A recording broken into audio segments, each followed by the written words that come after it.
And like I said, the bigger we get, we got more people coming at us. People are going to try to do bad things to us no matter what because they don't want us to succeed. Is we grew up so fast that we got so much attention, and you're not allowed to, in the corrupted markets, you're not allowed to go fast. You're not allowed to pop out of nowhere and help people change their life. You're not allowed to do that. My name is Ash Mafara, and I'm your friend.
I'm Mike Ellis, by the way.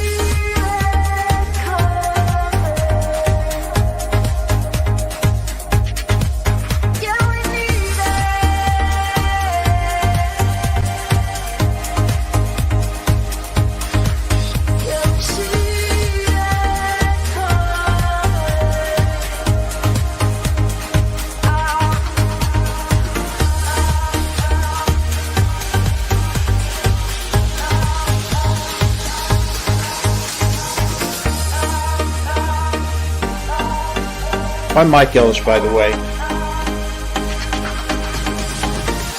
Going there. She wants to be the first to make us look silly. Karma's a bitch. Don't panic. Hello, everyone. How are you all doing? My lighting is awful right now. It's raining. I'm very sorry, but I actually do have the question and answers for us this time. I'm not messing with you.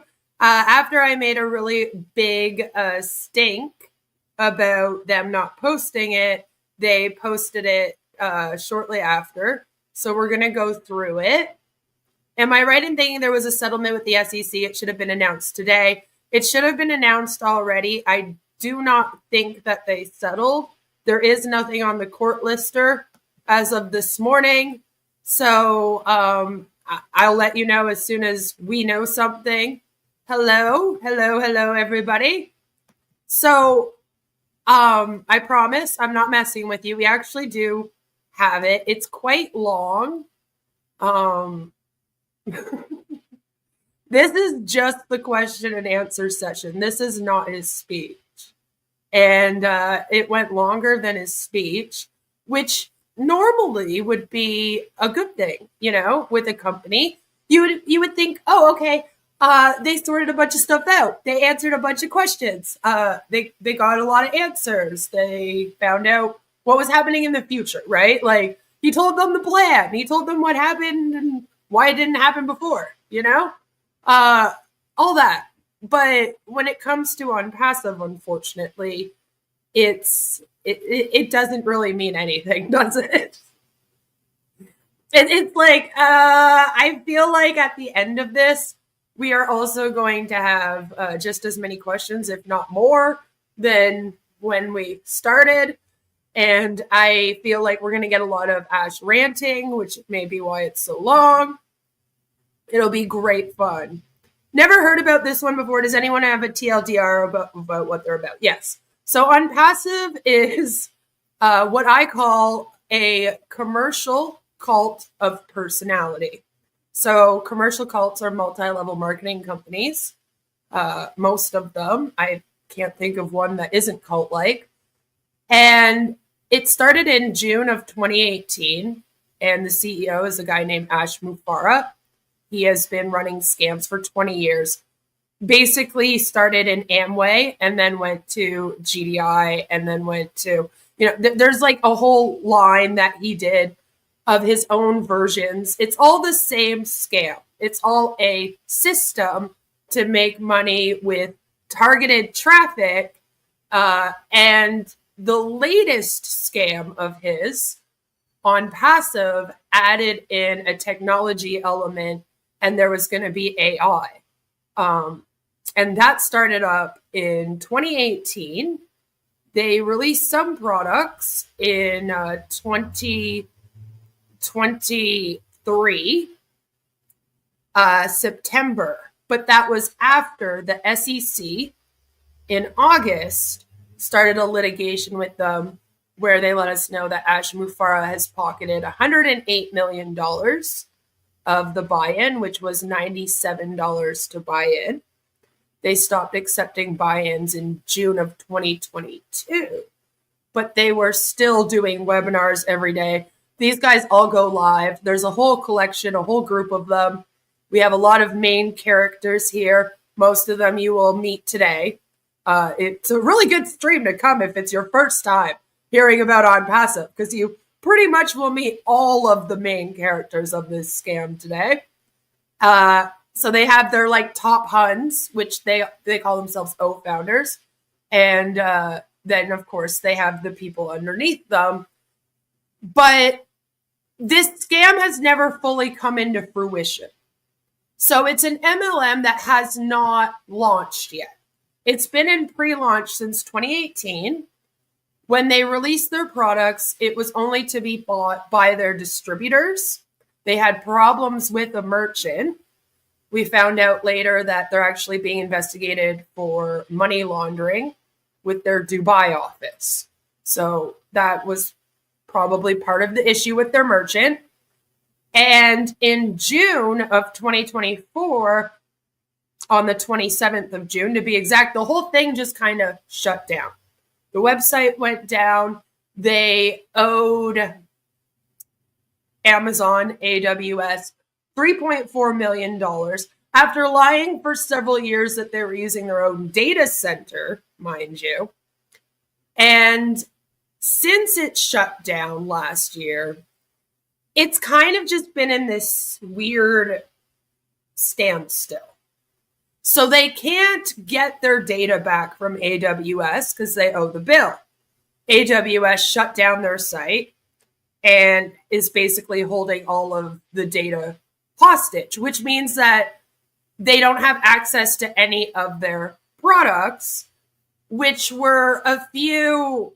They had a video conferencing app, URL shortener, a website tracker, and an email client.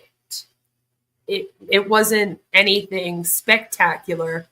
And they had their OConnect video conferencing app, which Ash then told them they could use for free, basically because he couldn't charge them. And but they were never sold to the public, right? It was just the people within OnPassive. But with the merchant, we don't think that they really sold that many. So for the last year, they've been pumping out that everyone's going to get paid commissions if they just kind of stick around and wait. They claimed that they were going to be settling with the SEC, and they did offer a settlement, and that was back in March, so they had 60 days. So that time is up this week, and that's why people are asking. So we're going to find out if the SEC settled. I don't think they did, but basically this whole thing just runs on webinars.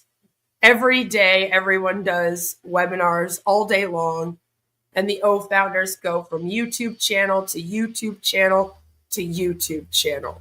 There's no website anymore. There's their back office that they can log into. But that's really all they can do is log into the back office and go to free YouTube webinars. So they haven't really sold anything yet. Which is very bizarre when we're going on 7 years of being a company. And recently, Ash has kind of come out and announced that he might be scrapping OnPassive and starting a new thing. But OnPassive isn't going to be scrapped. It's very confusing. He's done a few webinars in the last few weeks that are up on my channel if you want to go back and take a look, where he has alluded that OnPassive will shut down and they're going to start a new scam, but he won't just come out and say it. And so everybody's very confused. The scam has mainly people from South Africa, India, the USA, Canada. Those are their main places, if you will, to prey on. So we also have a lot of issues with a translation. So Ash does everything in English. And unfortunately, I'd say a good 3/4 of the people in this thing do not speak English. They speak Arabic, they speak Hindi, they speak other languages. And so this scam has created a lot of misinformation. And over the last few years, since myself and the Recovering Hunbot have been covering it, it's very much turned into a cult to the point where they are now worshiping Ash as if he is some kind of prophet or god. They had just done, 7 years. I know, it's a little ridiculous when you say it out loud. You're like, it's been going for 7 years. They haven't sold a product to anyone, really. So, but they have taken a lot of their money for the buy-in. So apparently $108 million worth. And so this weekend, on Saturday, Ash went live and he spoke to us for just over an hour and we reacted to it. And at the end of the live, they were going to do a question and answer session, but they shut off the recording and it just kind of cut off. Then we realized afterwards that they had mentioned that they wouldn't be doing live question and answers anymore and that it would just be for people on the Zoom. So then we were a little bit worried that we weren't even going to have access to this. But here we are. And we have the whole thing. And it's over 2 hours long. I'm wondering what body I should up Queens and put my head on. Lots of bodies. 7 years is scam. Yep. He got one serious set of questions for one person and didn't even attempt to answer any of them. I heard that he gets angry at them for asking. And it's important that we see that. Otherwise, Friday will not make sense. 3 deliveries this afternoon that I've got to do. I just wanted to say the reason I joined OnPassive in 2019, I heard Ash speak for the first time, and it came from his heart. He's all heart for the people. His honesty, it just leaks out. It prevails. You can tell how honest he is. And he's a visionary genius. I've said that from the start, and I'll keep saying it. Visionary genius, Mr. Ash Mufareh. He's for the people. I love him to death. I know everybody else does. And thank you so much, Ash. It's just an honor being with you, and God bless you and your family. Thank you, Chris. That wasn't a question. Oh, thank you, Jerry. That is beautiful. I wish I could go deliver. So yeah, if you guys remember, Jerry was starting to talk and then it cut off. So it starts with him. That wasn't a question. It was just a lot of praise. And something tells me that's what this is going to be. Stuff I have with you sped it so we up can a bit. chat. Sounds like an honorable man. I would love to hang out with you. I appreciate you. And I love you back. Bitch again. Back to your brother. Okay, Orlando. All right, Jerry Nix, thank you for your service too, my brother. Always good to hear your voice and see you on here. I'm glad you made it. Let's go to Mr. Kevin Mountain Man Rutledge. Kevin, come on, man. Unmute yourself. Thank you, Chris. Wow, that's two tough acts to follow right there. Just want to say how grateful I am, and it is an honor to be here. And thank you for inviting me. It's always good to see you, Ash. You look good. You look great, and you look strong and competent. I expect nothing less than Marty. I know you're. Are they looking at someone that I'm not seeing? Because like Ash looks a mess in this webinar compared to all the other webinars. His hair is like all over the place. He looks a bit disheveled. Lord. And then in a year from now, they'll be like, I remember when we did that long corporate webinar, Ash, and you looked so disheveled. And we all knew something was wrong. So they pulled that on us before. And it was like, you've never said that he looks disheveled or that he looks stressed. You always tell this man he looks amazing. Can't see you, but the news is that we've been hearing is good. God is good. I feel very good about your prognosis and very good news. I heard what I always hear. You know, I've heard this man speak for 6-7 years and never disappoints. We've done this. This is what we've done all along. We got into a situation and we figured out what we had to do to fit.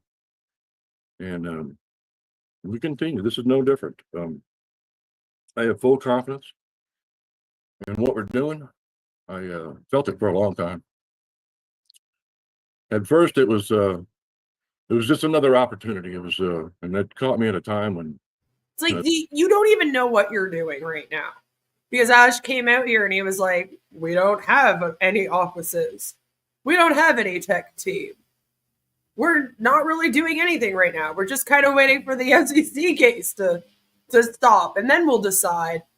And then they're like, "We really believe in what you're doing."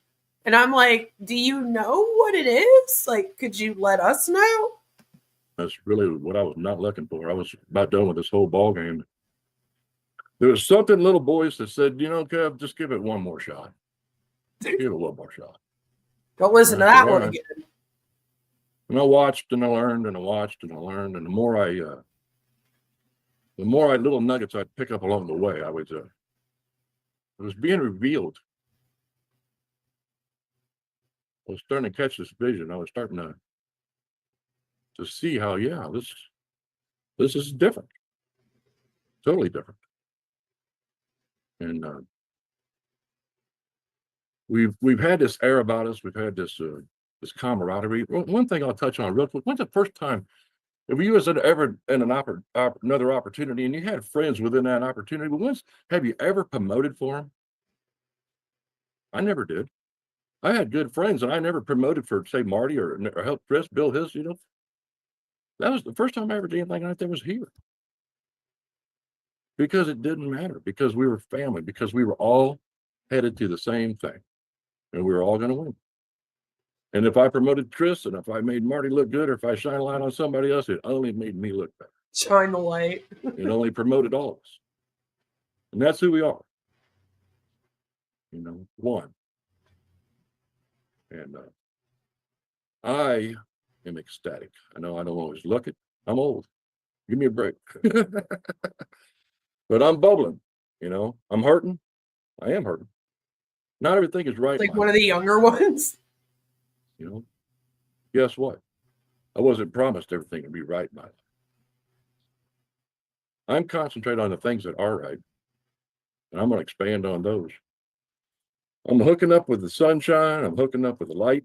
I'm hooking up with positivity. I'm not concentrating on what I don't have. Concentrate on what I have, where I'm going. And I got a big, big God in my life. I got a lot of powerful people in my life because they know how to pray. God. And I'll tell you something. I believe in prayer. I believe in prayer for one simple reason. If God stuck you in this thing, God's trying to teach you some kind of lesson. Okay, this isn't a reward. Seeing what it does. Ash, I love you, brother. I consider myself to be blessed beyond measure. And I hope you all do too, because we're in a very special place. Thank you very much. What you doing, John? Thank you, Kevin. Appreciate you. I didn't take it. Still with you, brother Chris. Okay, brother asked real quick question. Did you Sure. want the YouTube poking channels us. completely shut off? Yeah, if the live if it's done, we're good.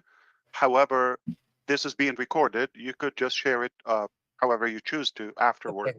as a Everyone- bonus. Everyone thought just it Okay. dropped out, so I'll let them know it's recorded. Chris, if you could, Perfect. yeah, Because that live, okay, or what was on YouTube, that's basically the message. Now, anything here is extra, and just out of respect for the speakers like yourself, just in case, you know, we are always honored to chat with you. Okay. In case of any question or topic or anything. But I thought the timing was good for what was streamed live. All right, I back got- to you. And I am leaving. Wait, what? Okay, so they can record the question and answer and they can post it however they want. But he still kind of seemed hesitant a bit about it, eh? He's like, I guess you want to. Like, it's so weird. Can we get a question counter on screen? Just put a big goose egg. Yeah, I don't think we've actually had a question. Even considering the speech about the garden in like my last live that we watched, right? And with Jerry, yeah, no, I don't think there's been one question so far. It's always just them coming up and going, I am so happy to be here. Ash is so amazing. He's a god of the internet. I'm going to concentrate on toxic positivity only. Thank you so much for having me. And it's like, okay, that wasn't a question. Hello, Nani. Oh, yeah, and this is just the beginning. You're going to have to consider speeding up most of these questions. I thought I already did speed it up, but I will say, yeah, we might have to 1.5 it because they still sound like they're talking normal speed. Leave me alone, okay? I'm not going to keep this, okay? How can I do it? Wait. I'm not Is going to that keep okay? doing this. Just dude, give me the finger. Give me the right finger. The right finger. Wait, okay, you have to see me on the screen. No, I'll try. I'm improving. I'm still growing, yeah. Julie, did you want to say something? I'm sorry. yes. No, this part will be get cut out from the recording, but as soon as we finish all the comments and questions, Chris, you're going to do a statement of opening to introduce this recorded session. And then when we finish, we're going to take that recording, put it in as an introduction to the session, and then we're going to have a beautiful recording. And then as soon as that's done, it's going to be restreamed. Well, that didn't happen. You guys saw how it started. Marty didn't get the memo. Live stream out to all the channels. So this is a commenting session, but you're going to have to make Sure. that statement as soon as we're done. You don't have to do it now, but we'll cut it and we'll patch it in and we'll make it beautiful and we'll put it out there. Okay. Make it beautiful. All right, Okay. thank you. Miss And Brother DeGarmo, if at some point you're able to make a statement or something, everybody, or at least, you know, say hello to everybody, I'm sure they would be, happy to hear you, just to make sure you're fine. If you can, it depends on the situation where you are. Everybody knows he's at the hospital, so it's annoying to be there, but it's the right place to be at right now. Marty, do you want to speak right now or do you want to wait? Yeah, well, the thing is, though, is it would be the right place to be. And maybe Marty would get better and get out of the hospital if you guys didn't expect him to stream from the damn hospital bed. Like, the fact that he even had to be on this, they canceled it the week before because Marty was in the hospital and couldn't figure out how to stream it. And I guess they didn't want to cancel it again.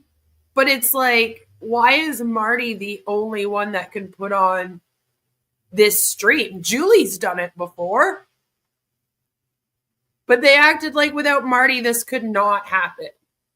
And he's in the hospital during this. He's in his hospital bed, supposed to be recovering. It's his third time back. He went to the hospital. They sent him home. He went back. They sent him home. Then he went back again. And then he's doing the webinar from his hospital bed, like the day after he returns for a third time. At that point, it's like, obviously he's not resting enough. He's not recovering like he should be. Maybe don't make him show up and run a webinar. Like, it's gross. If you can, like, yeah, anytime, just speak.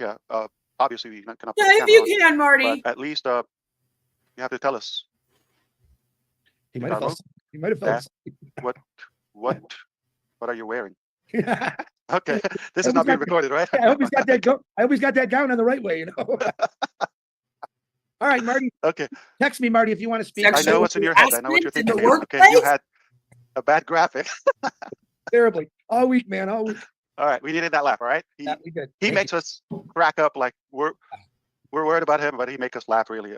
He's writing a book now called "Hospital Stories" by Marty DeGarmo. It's so funny. Yeah. That's helpful, to be honest with you. I'm in Canada, and I'm wondering, if Ash has offered to pay some of that bill for him. Because that is going to be expensive. And then also think about, he also had all the stuff at his house. They set him up with, I don't know, an oxygen tank and whatever other things he needed. He probably has to pay for all of that. Medicine. Yeah, it is. All right, Marty, you let me know. Text one of us. I'm going to bring on beautiful Miss Romella. How you doing, Romella? Come on, open your mic. You hear me? Oh, I can hear you. We can hear you perfectly. Hi. I was very excited to see that I was going to be on the panel. I'm here a lot, but I don't talk so much on these things. But first, one of the things that I have to say is that I get really a joy out of watching Ash laugh and smile. There's something about the way that he smiles and laughs that just, I don't know, it just really makes me feel good. But anyway, about 7.5 I never told you this, Romola. What? I never laughed until I met Susie.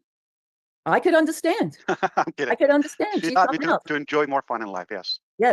Yes. I'm glad she did that for you. She did it for me too. I'm lying on my sister's bed. I was homeless, and I had just left this 4th or 5th online company, and I think you were in it too. Oh, really? And before I left that company, I said to myself, God, I just know that you're going to come up with an online business where the company's going to do the recruiting for you. Because how could this industry last if you— Wait, you were sitting on a bed, you were homeless. Is that what you said? And out of all of the things that you could have prayed for, you prayed for an MLM to start up? Jeez. What a waste of a prayer. Imagine praying your whole life, and then that's the prayer God answers. You don't do that, because I get crushed every time I'm finished. And all of a sudden, That somebody from that sucks. company sends me your I'm so happy though that recording. it's And I was like, oh my God. Not only is someone doing it, That's but good. how many of us heard through that audio, his heart, his soul? You were like there with him just from the audio. I was like, oh my God. And I remember Ash and I had spoke just a couple of times. I remember I called him and I was like, you could see through the whatever they are, those sending out some stuff that it was done from, it sounded like Indian people were, writing it. Can I fix the grammar? So I was able to fix the grammar, and that's really all I could do, because I'm not a Marty or a Chris or anybody. I'm not, I can go to the health food stores and sit and sell. This kind of selling is not for me. And as Ash was going through all of this, being betrayed, I could feel, because that's what happened to me when I left the natural food industry. The natural food industry was all hippies and intelligent people, and and then I wrote a book, and then I was in the publishing industry. And then my ghostwriter tries to rob me. I get another ghostwriter. She tries to rob me a week before I'm launching. Wait, you said you wrote the book. Ma'am, you got a ghostwriter. You're not writing the books. All right, I did that in my early 20s. They're right. No. My publisher didn't pay me for 2. Come on. And I'm like, is this what the world is? Is this? And my friends would be like, wake up.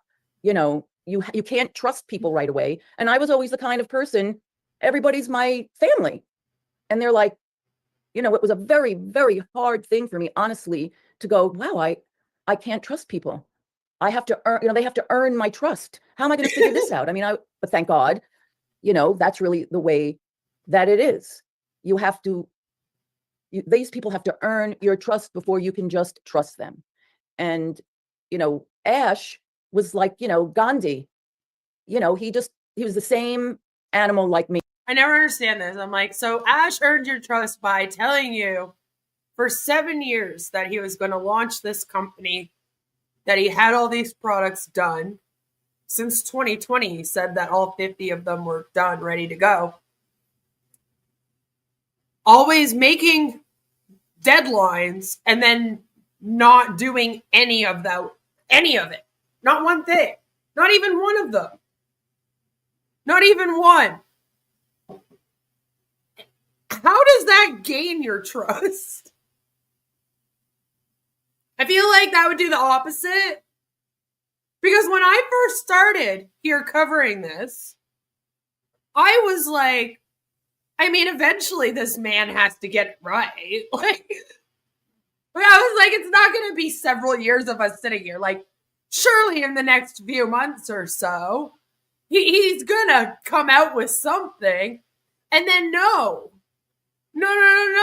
And now, a few years into covering this, I'm like, we don't have shit. We never did. Like, I feel like I go crazy when I'm watching them by myself. I watch them with you guys so that I stay sane. But I'm like watching it alone, and they're like, he really proved himself to me. And I'm like, he did the opposite for me. Am I the messed up one? What's going on here? Me, you just trusted because, and also the law of attraction. Who's going to come into my life that's not supposed to be here? Well, we have people come into our lives to teach us lessons, big, hard, fat lessons, and they're supposed to be there. So, and watching him going through all of this, and he's going through it publicly, it was like, wow, and he'd be on his knees and he'd get up and he'd be on his knees and he'd get up and it was like, I don't have to worry about anything for the future. I have to worry now. And I had to go back to work. And I was like, I have to go back to work. And I met the most amazing people that are going to be my friends forever. I worked at an amazing, so it was like, okay, at least while I'm waiting for the big prize to come, I had the gift of having to go back to work, to meet these people, to pay my bills, to enjoy these restaurants. So I just wanted to say, Ash, my heart was so there for you, because not to say that I totally understand, but I understood what it's like to go, oh my God, I can't trust people straight from the beginning. I have to make sure that they're worth it. That is a huge lesson to learn in front of a zillion in your people. 20s. So I want to thank you, because I know my future is so bright that I need to wear sunglasses. All of us. We don't have to worry about our future because of Ash. And, patience, we all learn patience from this, and faith and friendship. And I'm glad that I was able to be on to say all this, because it's always been here. I can't get on a lot, but I listen to all you guys, and thank you all. And Did we just lose her? I think we lost her. Oh, thank you too, Romola.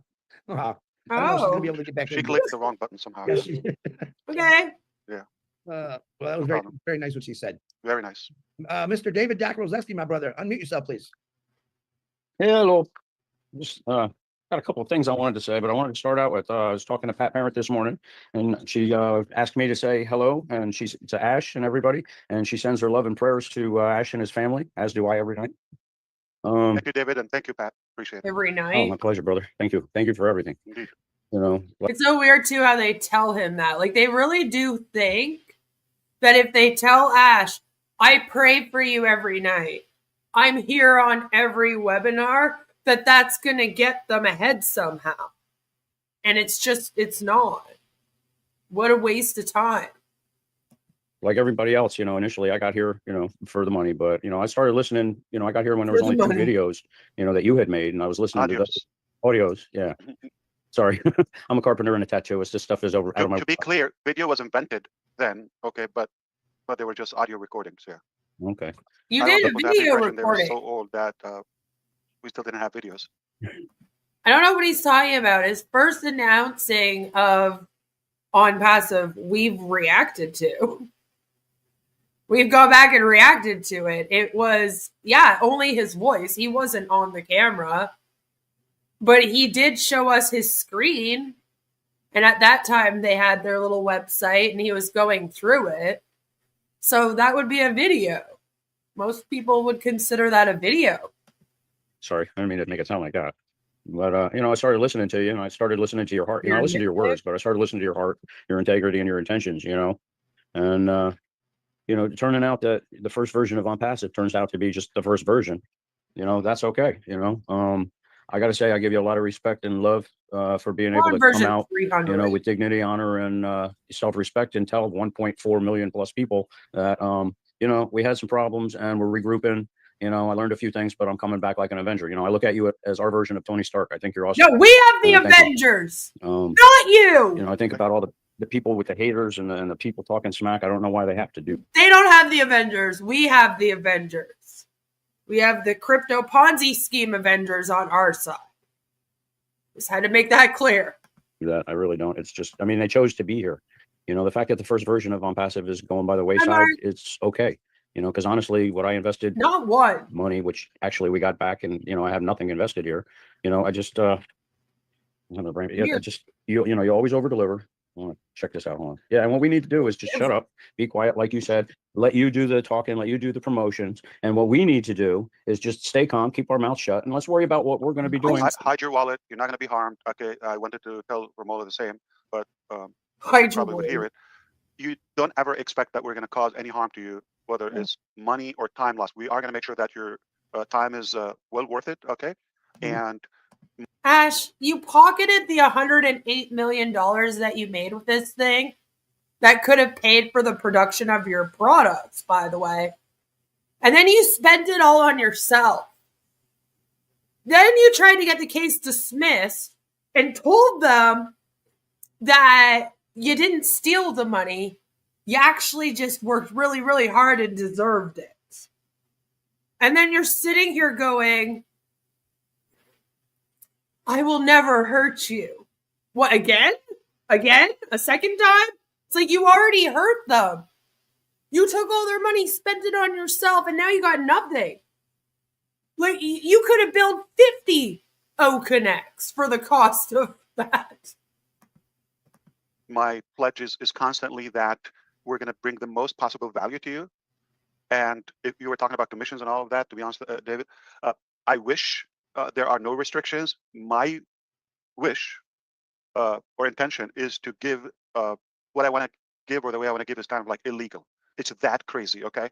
So that's one of my challenges. I needed to find a better way that I'm able to give as much while it stays legal for the sustainability and continuous plan. But there are many things that are not in my hand, and we have to abide by the system. So it doesn't mean it always makes sense. We just have to play by the book. I'm sorry, I didn't mean to sound like I was worried about anything. I'm not. I want to give so much to you guys that it's illegal. Like, sir, that wasn't the legal issues you had. You didn't register your securities. And then you stole $108 million and just put it in your pocket. Actually, you transferred it to your wife's bank account. And she's not working for you. So the SEC's like, what was that about? And he was like, well, we deserved it. I worked really hard. Can you guys just forget about that, please? Like, come on, man. I'm just saying to everybody, David, no, you're too nice. Okay, I'm that really. Sometimes I feel like I'm an idiot. I don't come across the way I want to. I'm just saying to everybody that don't ever expect any harm or damage or money loss or time. You can always expect what the best possible thing we can provide to you, David and everyone. I'm not just saying David. Yeah, you are included. Money is included, but I can tell you something.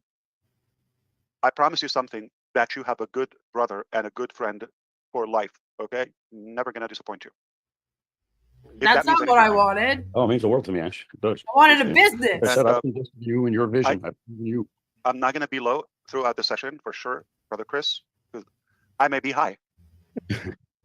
He called you know why? I'm drinking weed, so I may get high. So that check those ingredients in there before you drink. You're drinking weed. I'm sure there's grass. Grass is weed. So. And Tony Stark, you start flying around. It's delicious. Wow. I know there's some apple. It's sweet. Yeah.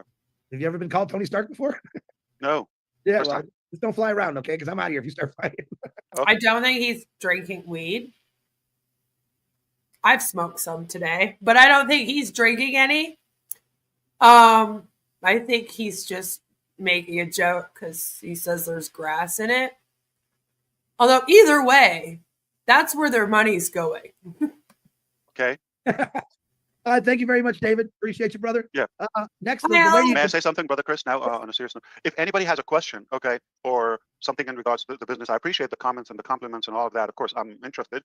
But if you're all okay, if anybody has a question or want to give a good like a business feedback in that regard, if we can take that first, and then we can leave the chatter, the social or the socializing to the end. So if it's okay with you, I'm suggesting to give priority to take care of business first. Well, it's all socializing. Diane, can you take care of business right now, or are you going to share your screen? My hands are up here. Hey, thanks, Chris and Julie and Marty for inviting me. Hey, Ash, I have missed you. Thank you. How you doing? I hope so too, Carol. Good. Hey, I always keep things short and sweet. I'm excited that there's a bigger. Okay, so this is why I say I don't think the SEC settled. First of all, the way Ash was talking about it on Saturday, I was kind of like, oh, sounds like the SEC isn't just going to go away anymore, huh? Also, like I said, Ash already tried to have the case dismissed. And the SEC and the judge were like, no, we're not going to dismiss it. Like, we're going ahead. So unless Ash was like, all of a sudden, I'll shut it down and you can give me the director's bar and I'll pay back the $108 million. I don't see them accepting a settlement from him. And I don't see him offering to do any of these things. Like they're going to have to force him to. And I doubt that after all of this and them not dismissing the case, that the SEC would just settle with him to end this. Like that would be weird. So I'm thinking that his settlement agreement probably sucks and they're probably going to come back and be like, no, we're just going to go ahead. In which case then they would rebook everything. Because there was a stay put on everything for this to kind of happen. Like they were supposed to be done all their depositions, I believe, by the start of June. And then, of course, they would need a couple extra months now to get all of that done. So the crappy thing is that then the court case might be moved even further. So it might not be until like August or September now or something. And that would kind of suck. But I don't think that they're gonna settle with him because he's too egotistical and too much of a narc. And with the way he's talking, I don't think he agreed to shut it down and pay back the money. And I feel like he'd have to agree to at least one of those things for the SEC to settle with it. Like in order for them to reach the settlement, it's very much like mediation, where like you have to agree to one or two of their terms and then offer one or two of your own and then be like, is this okay? That's kind of what's going on right now. So unless he was like, yeah, I'll pay this back, I just don't think they'll accept it. Vision and bigger project, and you're surrounded with It exceptional would make no people. sense. Just know that I'm here, and if I can do anything to help along the way, you just have to ask. Thank you for everything. Of course. Thank you. Always good to see you. Yeah, I have a request. Just don't hit those buttons again, Diane. All right. Go ahead, Ash. Yeah. Back to you, Orlando.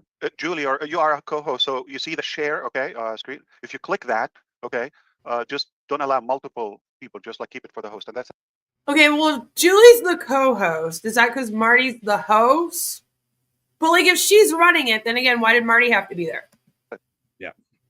Okay, so nobody can. I got you. I got mean,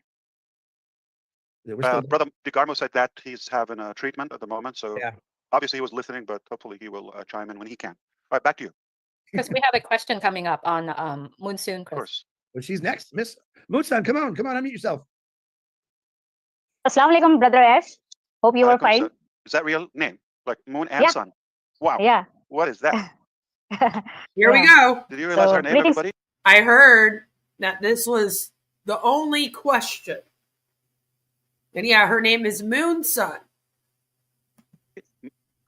Moon, but her family, like your parents called you Moonson when you were born? That's your birth name? Yeah, Moonson. Yeah. Moon is mother, my mom, and Sun is my dad. So a combination of my mom and dad, my name is. Well, nice to meet you. My Very name common is in Moon Native Star Mars. communities. So greetings to all in the panel and to everyone who are watching it live now.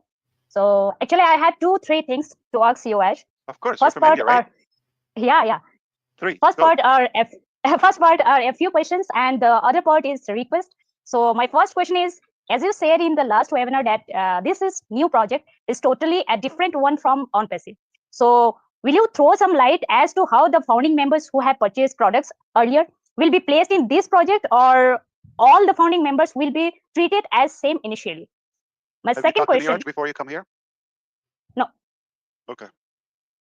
My second question is, my second question is, when are the new products coming, and whatever those products will have one. I was just thinking the same thing. I was looking for it too, and I was like, interesting. They don't even have her on the panel while she's speaking. Almost like maybe she put her hand up and they didn't know she was talking, because I believe that they plan most of these speeches. Like, they know who's talking at the start of this, right? It's not just random people coming on. That's why sometimes Chris will be like, we're going to speak with this one, and then this one, and then this one.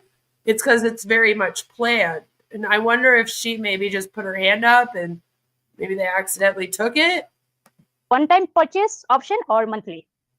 And my last question is, are the payouts and pay-ins will be both in crypto and fiat, or only in fiat money? Now, the second part, it's my humble and kind request to you, is that the founding members who are connected with me are really living in compromised life. So I pray to God that whatever you are coming up with, please do it at your earliest possible time so that they can get something to support their families. So thank you, my brother Ash, and remain always blessed. Okay. Thank you so much. I feel I should make I don't know what everybody thinks, but I should make an exclusive session for our Indian members and make sure that somebody can also explain it in Hindi on the spot. But I want somebody that understands Hindi too, because they could say the wrong thing even on the spot. Oh, Jesus Christ, Ash. Now's not the time to be paranoid about translation. You should have started that like 3 years ago. But finally, real questions, 2 of them to be exact. Technically 3, because there was like a part 1 and 2. But all very valid questions. All questions that he should have the answers for right now. Especially when you think we're 7 years in, you know? I don't see those questions except from India, okay, for some reason. And my assumption, or my analyst, is the first round in OnPassive, obviously, was the wrong message by so many Indian leaders. Or the source was not even accurate. And now we are suffering the impact and the consequences, which is basically they do have lots of confusion in a way. No matter what we try to say, that they're still mixing up. If it's okay, Moonsun and everybody, if it's okay, let's plan to have like a special session for Indian. These questions are really kind of like relevant to Indian founders. We're going to set this hopefully once straight and have a session with them in their time zone. And they're relevant to all the founders, Ash. Not just Indian founders. See, I feel like he doesn't have the answers to these questions, or he doesn't want to answer them right now. So he's just dismissing her questions with, oh, well, don't worry, soon we'll have an Indian webinar. Here's the thing. He's had webinars with every single part of the world that he has preyed on, except India. And they probably have the most OFounders from that area. So it's a little bizarre that they haven't had a webinar for them yet. And this is just a cop-out to me. Everyone wants to know the answer to this. And he's also saying a lot of like, oh, well, other people confused my message the first time. No, you're fucking confusing, dude. Like, you come on here and you ramble, you do analogies that don't make sense, you talk in circles, you contradict yourself constantly. Like at the start of the last webinar, not the one from Saturday, the one like before that, he was all like, we're not going to do OnPassive anymore. And at the end of it, he was all like, oh, but we're not going to shut down OnPassive. OnPassive is still going to be very much a company. And it's like, how do you expect people to take that? Like, of course they were confused. You can't come out here and do these speeches like that. And then when people are like, huh? What does he mean? Like, he's contradicting and he's not making sense. He's rambling and stuff. Go, well, that's your fault. You're misinterpreting it. Like, no, asshole, make some sense. Like, when you come on here and you're doing a corporate webinar to update everyone on the business, be direct, be straightforward. Okay, it shouldn't be like all this code talk. And then people have to go and like, they'll be like, now we interpret what Ash said. And it's a thing in OnPassive that's just accepted. Like, they're like, Ash comes out, does a speech. Half of us don't know what the hell he meant. So somebody takes notes. Red does a recap. Marty and Chris interpret it for us. And then after a few days, we understand. And it's like, that's not how communication usually works. Usually, person speaks, you understand. The end. Like, when I come on here and I talk to people, I don't need Joe and Violet and Devil's Advocate to then go do a stream to be like, so now what Queen just said to all of us, like, that's ridiculous. Just say what you have to fucking say. Say it. Like, without the code, without trying to be all mysterious and sneaky. And if you can't talk about something, probably because your legal team is like, shut up about that right now, listen to them and then just shut up about it. Don't like try to do hints or talk around it in circles or all this other bull you do. You know, just come out, tell people what's going on, and enough. If you were transparent and honest, it would be less of a problem. But it's like, and he's like, oh, it's their fault. They didn't understand. No, it's up to you to ensure that they can understand. As like the main person in this thing. And get as many Indian leaders as possible. I don't speak Hindi, but just in case, I assume everybody talks that, but we can invite them live or at least have the recording on YouTube where they can refer to it anytime they have a confusion. So we can list all those confusions or points and then just set the record straight. Great advice, Mr. Ash. And again, if the Indian OFounders are confused, part of that is also a translation issue. Like he says, okay, well then we'll do a webinar with the Indian founders so we can have someone translate in Hindi. It's like, why haven't you been doing that the whole time to make sure that they understand what's going on? If you don't explain it to them, you can't then turn around and be like, oh God, these Indian OFounders, they just like don't even know what's up. It's crazy. Like, I hate that so much. He never takes accountability, even when he comes out here and botches the fucking message, you know? Oh, well, they just don't understand. Okay, that's up to you, though. You're the one that's delivering the message. I'll get right on that as soon as we're done here. It was nice to meet you. That's a beautiful, unique name, honestly. Like, wow, that's really nice. Very nice. Thank you, sir. Meet you. Thank you so much. Hopefully, we can make a meeting, and you would be there also, and we can cover those points to our Indian brothers and sisters. Okay. Of course. Very good. Very good. Back to you. This is why we like the question. Ash always has a great answer for it. Yeah, there's a lot of confusion in the country of India, and we don't want them to be confused. We want everyone on the same page. So great idea, Ash. There's confusion everywhere. Miss Pam Turner, come on. USA, Canada, I don't know where you're from, but come on, open that mic. This is getting a little racist or something. I don't know. They just really seem to hate India. They're like, oh, they're just confused over there. Again, a lot of them don't speak English. All your shit's in English. You should already have somebody that you trust translating all of it to them. Then. Again, that's your fault. Your fault. And then we have comments like this. Like, thank you for presenting positive information to all the founder members of OnPassive. And it sucks because look at, he's from India. And he doesn't even realize that you're all hating on him right now. And being an asshole about his country. Same with Bangladesh. Lord, do you remember that?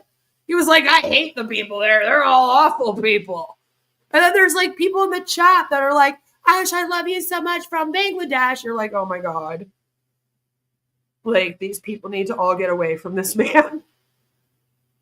Like, right, it's everybody else's fault except his, always.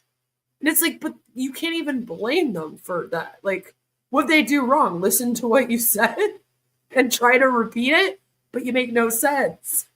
Oh my God. Only North Americans are allowed to speak. Apparently at this corporate webinar, which again, I didn't realize that this was an exclusive event for only a certain area. They've had them before. And they were supposed to have one right around this time. Where was it? Was it in Asia? Africa, South Africa one they were going to have, I believe. So they've done it before. But it's like, Lord, that's still on you. Still on you. Only a little late. Only a little late. We still got so much to get through. Hi, everybody. Hi, Ash. Wow, wow, wow. What a great day it is. First of all, I'm honored to be here, as always, and it's been a long time, so this is like old homework for me. But I also wanted to just say it's great to be here on the panel with so many friends and family. I wish my sister would raise her hand. She has some good things to say. But anyways, I want to extend my prayers to Marty and Dawn and the family and to everyone who knows and loves them. So that's all of you guys. My prayers for everybody. Megan, that was excellent what you were saying, referring to gardening, and you sound like you're much better at it than me. But what I was going to say is, in a nutshell, with what's going on with OnPassive, it's everything's a trial and error. My garden's always a work in progress, and that's it in a nutshell, is work in progress. And I know that that's what's going on, and that's awesome. And we trust everything that's going on. We have no doubts in our mind, although we have family members that are giving us a bit of flack, but that's okay. It's we're all right with that. You know what? I'm going to just leave it right there. Ash, thank you so much for your stamina. You never quit. We love you so much. Love you all, and thank you very much. No. Thank you, Pam. No, I guess not. Okay. Still with you, brother. Thank you, Pam. Hey, look at this guy, Victor Gumbalati. I can think of it. Took me 4 years to learn how to say that last name, but Victor Gumbalati. Come on, brother, open that mic. Good afternoon, good evening, good morning, ladies and gentlemen. Ash, you want to say something? Oh, I said Victor. Oh, yeah, Victor. No, making it simple for Chris. Yeah. Yeah. Good afternoon, good evening, good morning, wherever you are all over the world. First of all, I want to really appreciate you, Ash, for all you do. Sometimes I imagine what you go through on a daily basis, on this massive, humongous project, and I said, wow. So do I. I imagine that too. I imagine that underneath the view of Ash, he's probably in his underwear. I imagine there's hot Cheetos all over the floor. Just out of view of the camera. Probably a lot of pop bottles, like a bunch of these just kind of sitting around. I only have one. I'm not a messy person. I was like, damn, earlier today I had a couple on here. I could have at least... But no, I don't have any now. He probably has like delivery boxes just all stacked up in a corner somewhere, And every day he goes on and he watches some Netflix just sitting there in that office. I feel like that's probably what he's doing with his time every day. I make him sound like Foodie Beauty. He probably is very much like Foodie Beauty, just the male version. Maybe he has a little Sala in him, you know, because he only talks poo-poo. So a lot of urine, yeah, in the bottles. Maybe he's saving them to drink later, like our friends on Jeff Holiday's streams. We got to cover some of those guys soon. It's been a while. This guy is unbelievable. I really, really appreciate you for carrying us along. I want to say that change is inevitable, and we have to embrace it if we want to succeed in life. And that is what you said, Ash, that I really love. When I joined, this company, OnPassive, there was no name then, and it wasn't that someone approached me or connected me or called me. It was a divine, direction. Because when I listened to your speech, what you said about what you want to do for humanity, I totally embraced it with all my heart and being. And I said, wow, I'm going to support, pray for you all the way so that you can succeed. Great things take time to, happen. And there will be a lot of challenges, setbacks, delay, disappointment, disloyalty from people. And I thank God for your life that you never, ever give up. And that is one thing. Almost like the sunk cost fallacy here is so much like the longer we wait, the better it will be. It's not just about like how much time they've put in already. So it has to be really good. They don't want to admit that this was all just a big waste. But it's also like all about how they seem to have convinced themselves that now the longer it takes, the better it will be in future too. And it's like, no, because Ash doesn't learn anything. I don't feel like he actually learns because he never takes accountability and he's never like, I'm the problem. I screwed this up. It's always everybody else. So it's the same mistakes just keep getting made over and over and over again. If we continue down this road, it doesn't matter. Another 7 years will go by. And Ash is just going to be eating Cheetos in his underwear watching Netflix still for 7 years. Like something has to change, but nothing has actually changed. They talk a lot about change. They talk a lot about how they want to do things. But again, nothing is ever actually being done. And I have little faith that Ash is all of a sudden going to kick himself into gear now and start doing shit, like it. So it's like, no, that's not a thing. You can still be here in 7 years from now, and we will be in the exact same position. I did not think 3 years ago that I would be sitting here 3 years like I am today going, they still haven't launched, guys. I thought that by now they would at least have some products, at least be building some teams, be making some kind of commission. Yet, here we are. So, doesn't mean nothing. I really, learn from you because no one could ever withstand what you have been through. And that is why I will continue to appreciate you for all you do. On behalf of myself, my family, my partners and friends all over the world that are following me, we say thank you. One question that I've got. In the next chapter that you are going to, I believe that we don't have the rights to be there, but with your generosity, you are going to carry us along. For whoever wants to or wish to be there. Every day I send messages to my people, my families. I don't normally call them followers. I call them, partners and families. And I said to them, where we are going, Ash has told us, I said it many times in the previous weeks, that it is bigger, humongous, and a better place. And they all embrace it. That Victor, we trust you, even though we have not met Ash Mufara. And I said to them, I've not met him too, but I believe in his vision because his vision is about humanity to change lives around the whole world. So I don't want to take too much of our time. I really appreciate you, Ash. My question is, please, will you be able to consider every one of us, that wants to follow you to that next chapter? Whoever wants to leave can leave. But I believe 99% of us want to follow you, be with you, because what you are doing for humanity has never, ever been done on the planet Earth. It is unprecedented. And that is why we are in great support of you and we are praying for you to succeed. God bless you. Thank you. God bless you too, my brother. That is very beautiful and nice and sweet from you. I appreciate it. And so kind of you.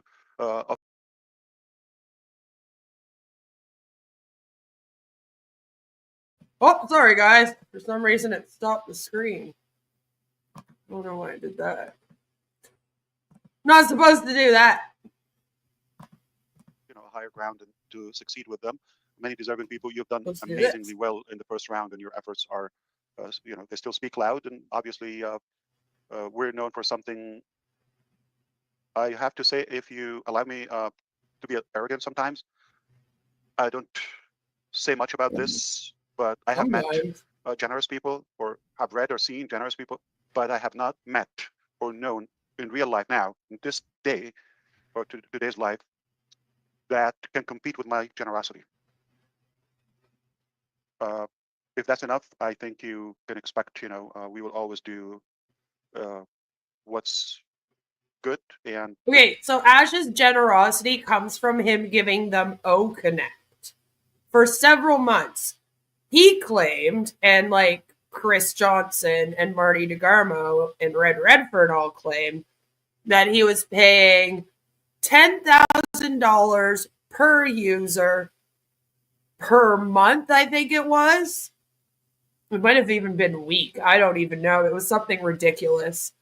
And he acts like he decided to let them all use OConnect for free while they were having their merchant issues. Really, he couldn't accept payments for the OConnect, even if he wanted to. But he's all like, this was out of the kindness of my heart. This is how generous I am. And I also want to give you guys 100% commissions on your first sale because I'm so generous. But that is his generosity. All right. Way back at the beginning of this scam, he handed out some laptops, allegedly handed out some cars, gave out some phones. But there wasn't much of that, and we haven't seen that since the very beginning, a few years now. So he hasn't really done much for anyone here. For a typical OFounder, they maybe got to use OConnect for free for 9 months, which most people don't do video conferencing every single day. The only video conferencing they were doing was promoting OnPassive. So like he gets a benefit out of that as the CEO and owner of OnPassive. He also still benefits from that, right? I mean, nobody was joining, so he wasn't making any money and they weren't selling products. But technically, the word was still getting out about OnPassive, and they were all brainwashing themselves and each other further into this cult. So it's not like he just gave them something out of the goodness of his heart to be a generous guy and he's just so great. It's very, very convoluted, his generosity, and very manipulative. Because they're all like, oh my God, he was so amazing for giving us OConnect for those 9 months. And it's like, he had to. And he knew that if he took it away from them, they would be really pissed off. That would create problems. So he thought, in order to smooth it over, I'll just kind of let them use it. And hopefully everything turns out okay, you know? And then it didn't. We'll go even above and beyond the expectations. Yeah, definitely want to do that. I'm not making this for myself, obviously. I'm not making this for myself. That's another telling factor. I'm making this for those who really would appreciate it. First round, we've learned a few things. Not everybody came with the right mindset. But what we are, talking about, future phase, okay, is something that we know, like Romola said, okay, that it's needed. It can give us value and improve our, say, whether it's marketing, exposure, way of life in this technological era. I believe we can really make a good impact, a good difference, and positively, of course. And the most Bruce obvious disappears into part the of universe. it, which would be humanizing technology and AI. Thank you again. So delighted to see you and have you. You're a wonderful man, and AI. yeah, definitely we'll have a good future together. You won't give up the We're going so close. AI. For now, we're gonna have to go back to Michigan.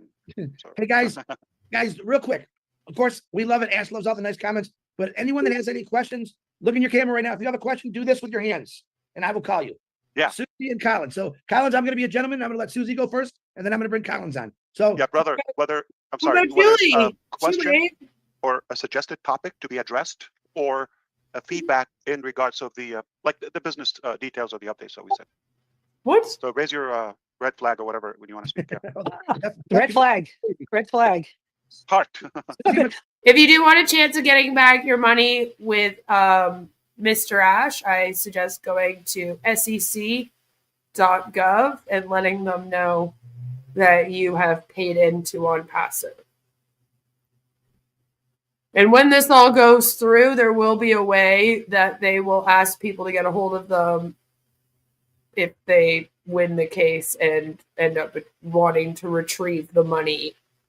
The reason why they're retrieving it is to return it. Oh, I got mine in the other room. Okay. Susie elbows McRae. You go right ahead. Okay. Hi, Ash. Hey, Susie. So when you were talking about it being different and we have to be different and the whole, like we all know insanity is doing the same thing, the same way and expecting different results. But I want to know if this analogy is something that rings true with you, especially with the new business. So back in 2000, I went to England with my family. And Red, you'll like this story. And did you meet Victor there? No, I wish I had. I can't even remember the places we went, but I went with my parents, my sister, her husband, and their kids. And do you want to know why I was invited? Was to drive. Okay, so what am I used to doing in the United States? On the left. Driving on the right. I had to drive on the left. Not only did I have to drive on the left, it was a stick shift. We drive on the left here. In some places. They drive on the right there. What are you talking about? Are you talking about the right of the street or the vehicle? Well, both had changed. So my whole point, and maybe. What are you talking about? We drive on the right side here. And you do there. You're in Orlando, Florida, sir. But in the UK, they drive on the opposite side that we drive on. Lord, what do you mean? Maybe not quite a question, but for people to think about this, we are going into a different vehicle. And the way I was used to driving, I didn't have to think. It was like innate. I went in, I just did it. And when I got there and I had to drive, I had to sit in a different seat and I had the stick on the other side, the clutch, everything was different. And my dad said to me, this is very different. It's not what you're used to. You're not going to be comfortable, but we're going to go practice. And I know you're going to be okay. So he was kind of like my guide. And it was uncomfortable, but I knew that I needed to do it to help us to travel around. And I was one of the drivers in the car. So at the beginning, I struggled a little and I was like, oh, I wish I could go back to the old way, but you can't. I'm in England and I had to drive that way, all of the roundabouts and everything. But you want to know what, Ash? By the first couple of days, I said, this makes more sense to me driving this way. The English or the people who drive differently than the United States, it seemed more innate. I got comfortable with it. My dad helped me, through all of it because my parents were at the age, I don't think they could rent a car. So that was one of the reasons I was driving. But I was just thinking of that. I'm like, we are so used to doing things with OnPassive the way we've been doing them that it's everyone. A routine and it's like you're saying secondhand. Yeah. We're competently conscious or unconsciously competent about it. It just happens, and we need to relearn. And like you're talking about our brain. So am I accurate in saying that we are going to be in a vehicle, but it's going to be very different than what our mindset has us in? And I don't have your money. I don't have your money. Sorry. I can't get your money back for you. Or else I would. How many analogies do we need, right? We have analogies on analogies of analogies. What we have to do to move forward. So I just wanted to throw that out there. If I grasped what you're talking about with the new business, we're familiar with all of the other stuff, but this new stuff is going to get comfortable and be even better. And we'll be like I was in England, like, wow, this makes so much more sense to me. So Red, you'll be glad to know if I ever come, I can drive a stick on the other side of the road that I'm used to. I don't know, Ash. I know it wasn't really a question, but I think getting back to the business model, we only know what we know, and we have to get our mindset to say it's okay to have a different way of doing things, and we're going to be okay because you're leading us like my dad led me. Thank you, Susie. Yeah. Okay. I really, couldn't add much more, except I appreciate the fact that you brought to our attention sometimes that change, like we resist in a way, or we're not familiar with. It's like outside our comfort zone, but once we adapt it, we believe it's like a better way, or Mhm. and then eventually we Okay. get used to it. You know why my wife would never leave me? I know for sure. Not because I'm cute, okay? I know this for a fact. She's a person that she easily gets attached emotionally to any new thing. Like we go to places, for example, like even before, like before the business or This whatever, is let's say weird. a state or a city that she previously said, I would never go to that place. Oh, yuck, or whatever. Okay. I don't want you to think the place or, you know, it's just like not a preference. All right. It's not about culturally or anything. But when we go there, now she doesn't want to go home. That applies for food. Let's make it simpler. Okay. So many times, like, oh, you've got to try this. Okay. No. Just because it's coming from me, she has that double check because she's a health coach and all of that. Okay. But when she gives it a shot one time, now she's Sounds addicted like she doesn't trust you at all. to it. I don't want to say addicted, but she's like more attached to it. That it's hard to let her get, you know, for her to let go. So many times we go to places like she doesn't want to go home. And for years, she would be opposing that idea of that place. No joke. I'll give you an example. All right. Like just because of the desert and the, what do you call that, rattlesnake in Arizona, all that. Like many times we thought, like I had friends and all that, like let's go to Arizona. What? For some reason, she was not excited to do that. Years ago, a while ago, that one of her events happened to be there. We go with her. Even Susie's face is like, okay, why is he telling us this? And I'm also very confused. I'm like, okay, so your wife will never leave you, and you know that because she gets attached to things. What a narcissistic thing to say. Listen, me and my husband, we love each other, but there are definitely situations where we would probably leave each other, like abuse, you know? We have a child. If anything ever happened to her by the other one, there's usually deal breakers. You know, but Ash is over here like, I can do anything to my wife and my children, and she'll never leave me. She gets attached to things easily. It's a little odd. I'm very uncomfortable. Also, I don't see what the fuck this has to do with OnPassive. Like, unless he's about to be like, and all of you guys, I can do anything to you guys too. And you'll never leave me. Which is kind of the only way that this could be brought back to OnPassive. Like, I'm kind of like, where are we going with this? You know, like, I don't, what are we doing? Why are you telling us that? How about if your husband put your name on a scam company? Funny thing, when I was with It Works, they wanted me to take my husband's bank card out of his wallet while he was sleeping and sign him up because my upline had done it. And she like told me the story and she was like, yeah, you know, so if your husband's sleeping, you can just sign him up under you. And I was like, if I do that, my husband would fucking snap on me. And totally rightfully so. Like, you went into my wallet and you did what while I was sleeping? Like, that's not just like a shitty thing to do because you're like signing them up to a scam. But it's also like, yo, you went into my wallet, took out my bank card, and used it. Like, this is a breach of trust. You know? So, yeah. Yeah, I don't know if he would have, like, left me over it, but I mean,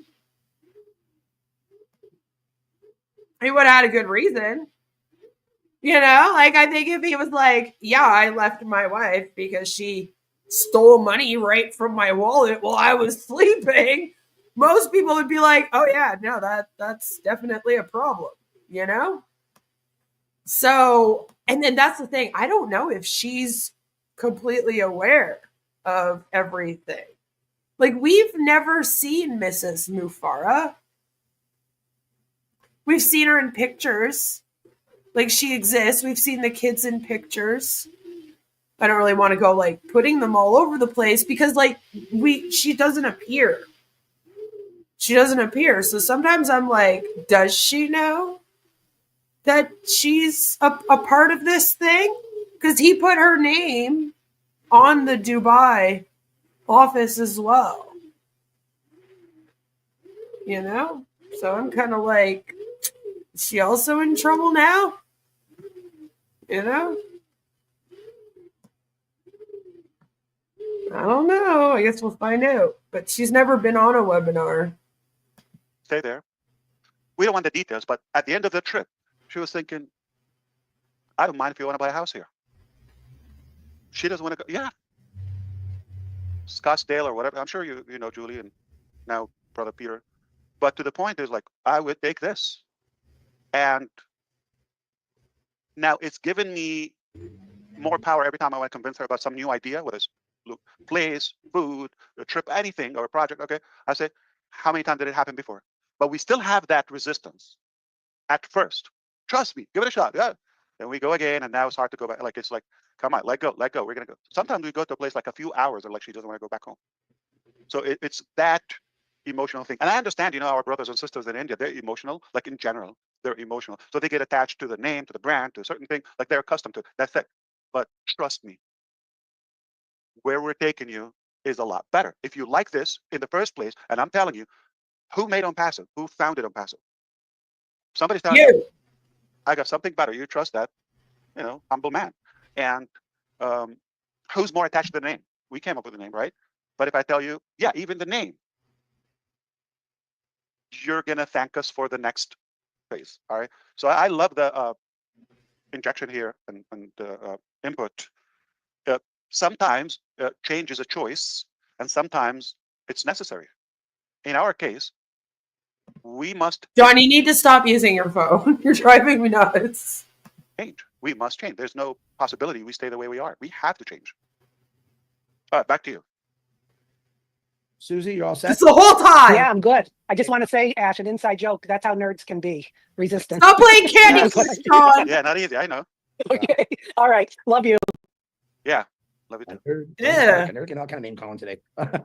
Saeed, I noticed you put your hand down, brother. Please put your hand back up. I'd love to hear from you, but I'm going to call. It's going to be Collins, Bruce. I got to believe that Red's got a question, but he wasn't waving the old ducky hands. And Bob DeCoucy got away. All right. So we got 4 or 5 hands. We'll just start with Collins and we'll go to Bruce. See, did you catch that? Even the people that are waving, right? It's like they already have an idea of who's speaking. Like he's like, well, we need to hear from Red, and we need to hear from, of course, all of the top OFounders, because we don't hear from them enough every day. Like, Jesus. If you invested your money in Tesla when this scam started, you still would have made money despite the stock going off a cliff last couple months. That's how bad this situation is. He's playing solitaire. You're right. Candy Crush might be too much for him. Judy, real quick. Red, real quick. And Julie. Brother DeGarmo also, if he's able to talk at the end, so make sure, I'm checking with him. Yeah. Wow. He needs the praise. All right. Who's Collins, you want to ask? Go ahead. Yeah. No, mine is not question. It's just comment, Ash. Sure. Yeah, it's not question, because what you have said today blew my mind. Alan, I apologize. Marty just turned on his mic, so he is able to chat. Let's catch him really quick. Yeah, you can get Marty before me. I don't mind. Yeah, that's fine. He has his mic on right now. I just don't know when they're going to start probing on me again. Well, anyway, no, I was listening to what's going on, and for me, it's basically a simple way to look at it. I'm not in love with the name, not in love with any of that. We either trust, we get it, and we go. Ash has done enough, more than enough, that I believe who he is, what he wants to do, He's not on. is what I want to do. How we get there, what we get there, whatever. I've already, with the idea, it's whatever he wants to do, because I know his outlook is, if he thinks it's better, I'm pretty darn sure it's better. Who would know? And like Ash said, anything he's brought up after the last 6 years, 6.5 years, going on 7, was his dream for our dream. And he looked at where it was. So I'm going to take over the ship. We were steered off the wrong direction. There was a lot of details we knew was bad, but I knew when the smoke was coming out and the flames and through the darkness, he walked out. And I looked and I said, well, he's still here. And for me, my family, and for everybody that I want to push this on until the end of time, that's what I didn't need to see it. I wasn't surprised to see it, but I think that should be enough. And if what he's done, my opinion, isn't enough, it's time to pack your bags. There's other places in life What did he see? you can go. You shouldn't be sitting with anxiety over somebody that is there. No matter what happened, he's there. He went through all the crap. Yeah, time went by, but time would have went by anyway. Where else would I want to be? I can tell you this. My last 2 weeks were hell on earth. The worst years of my life. Broken and prod, and I didn't know what was going on. But while I was doing it, I realized there's a reason why. You have to be filtered. You have to be conditioned to go into something to appreciate what its value really is. If diamonds were laying in the street or gold nuggets, they would be worth nothing. It's because they're elusive. They're hard to get. It takes a lot of earth moving to find one little nugget. This is what happened to OnPassive. The gold got harder to find. And some people tried to steal the gold. Where'd you find the nugget, Marty? In the toilet? Some people tried to manipulate the gold. But guess what? Ash was notified in his heart and his mind, something's not right. Did he want to believe it? No, it's because of who he is. Of course he's not going to believe it. Nobody would do that. But they did. And like you said, what would happen if we're a multi-billion-dollar company and then the crooks raised their nasty head? The snake came out and bite them.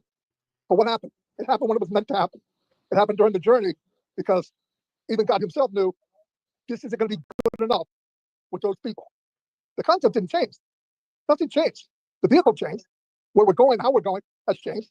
But the person driving the bus was always the same person. So for me, I'm stronger in this company than I was, even though bad things happen. And even though these 2 weeks of hell, I finally looked up and said, wow, God, you also have a sense of humor. Because I got a couple stories you won't believe. But anyway, the point is, we're in a good place. If there was a plan B, I would have never stayed here. If there was a plan C, I probably wouldn't have stayed there. But when we went through time, there's no plan in the world that I'm leaving this company. Ever, ever, ever. Do I wish things went smoother? Maybe not. Maybe not. Maybe I'm glad it happened. I don't want to say because it's so bad. Am I glad what happened the last 2 weeks? No. But it gave me a lot of time to sit in a room, watching the clock tick 1 second at a time and go, man, I'm very fortunate.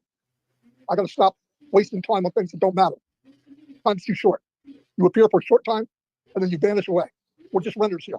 We pass through. If nobody knows when you start, you know when you start, but you don't know when you're over.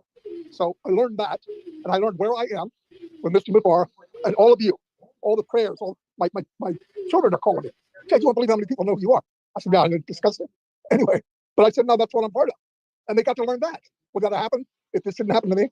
No. But my family's got a much more respect, children, about the business because how all of you treated me while on my worst time.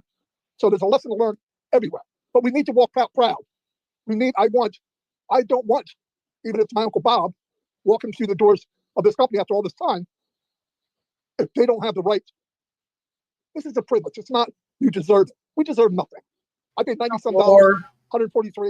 I wound up paying a nickel a month. That guy asked me before I paid me to use OConnect.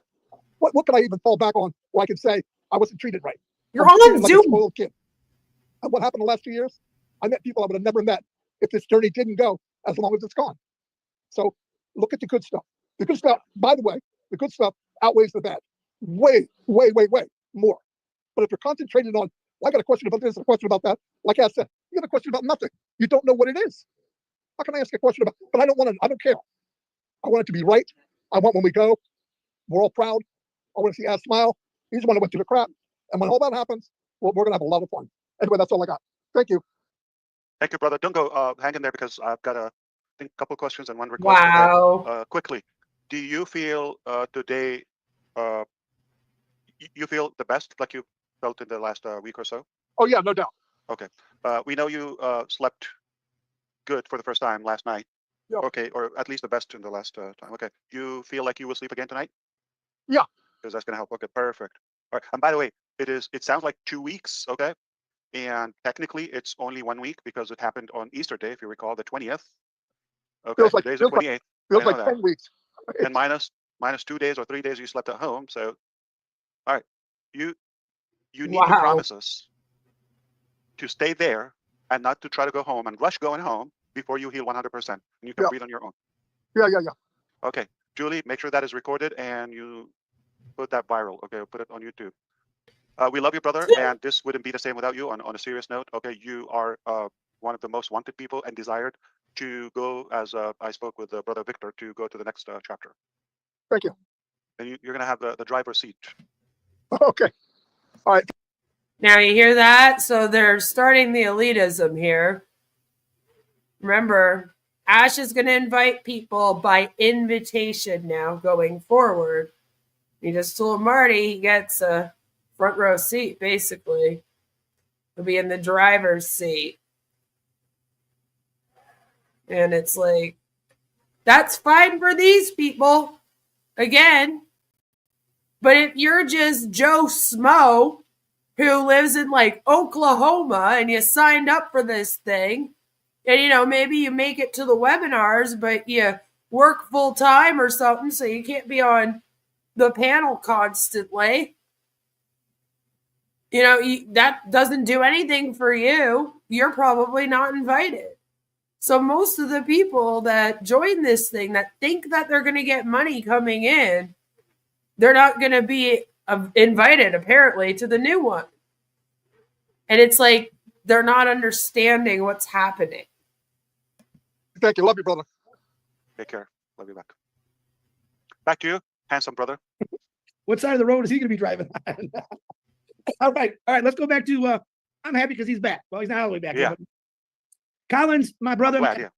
Another UK. Without Marty. And before we go to that, while we're at it and talking about change, and by the way, this was practice. I'm glad we kind of like, kind of like ask him to speak. Now, mentally, it's going to help. Yeah, you could be at the hospital and still take care of business. Exactly what he did. Oh my God. As hell. So he is. No other job would make you do that from the hospital. All right? Most people, if they get sick at their job and they end up in the hospital, they don't have to be on a webinar. They don't have to go to meetings, okay? Going to the hospital for some people is the only time that they don't have to work, where they're like, holy shit, I don't have to go into work. I'll have a doctor's note. I'm in the fucking hospital for a few days, you know? Like, but in MLMs, like, it's so bizarre. They'll be like, on vacation, instead of enjoying my family, I get to work from my phone, from your hospital bed. You can work from your phone. It's like, no, go rest.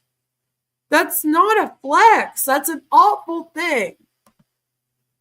He's a wonderful time freedom, my ass. Adding to what he said, I think the heart is what stayed the same, but you know, the mind had to grow. So yeah, the same philosophy in general. That's what he's trying to say. We have the same philosophy. Is doing good for humanity, offering something that we know it can be done in a better way. But my heart, personally, is a lot. And the thing is, they put Bruce on camera. I think it's funny that they didn't put Marty on camera from the hospital bed. Just like how they don't force Robin to go on camera, because Robin isn't well, and I think she has stuff at her house too, and isn't up for being on camera. So it's like they have favoritism here, obviously. Or I feel it more committed and more passionate about such a thing, knowing the value just from the resistance. And now we're caring for more. The second piece I want to comment to what I spoke with Moonson like and about the change and all that, and talking about the mindset in India. And jokingly, I said, I know my wife is not going to leave me. I know that because she got used to me. Like, we've been together, I don't know, for a second. Oh, yeah. What happened to that a long speech? time, but where were we going with with her that? to change. She's not a type of person that is easily going to change. And I had to look up the divorce ratio in India. I had a feeling that I know, oh, they don't change. Okay, once they divorce somebody, they're like, it's 1% in India. It is a massive, you know, it's the largest country population-wise. 1% versus the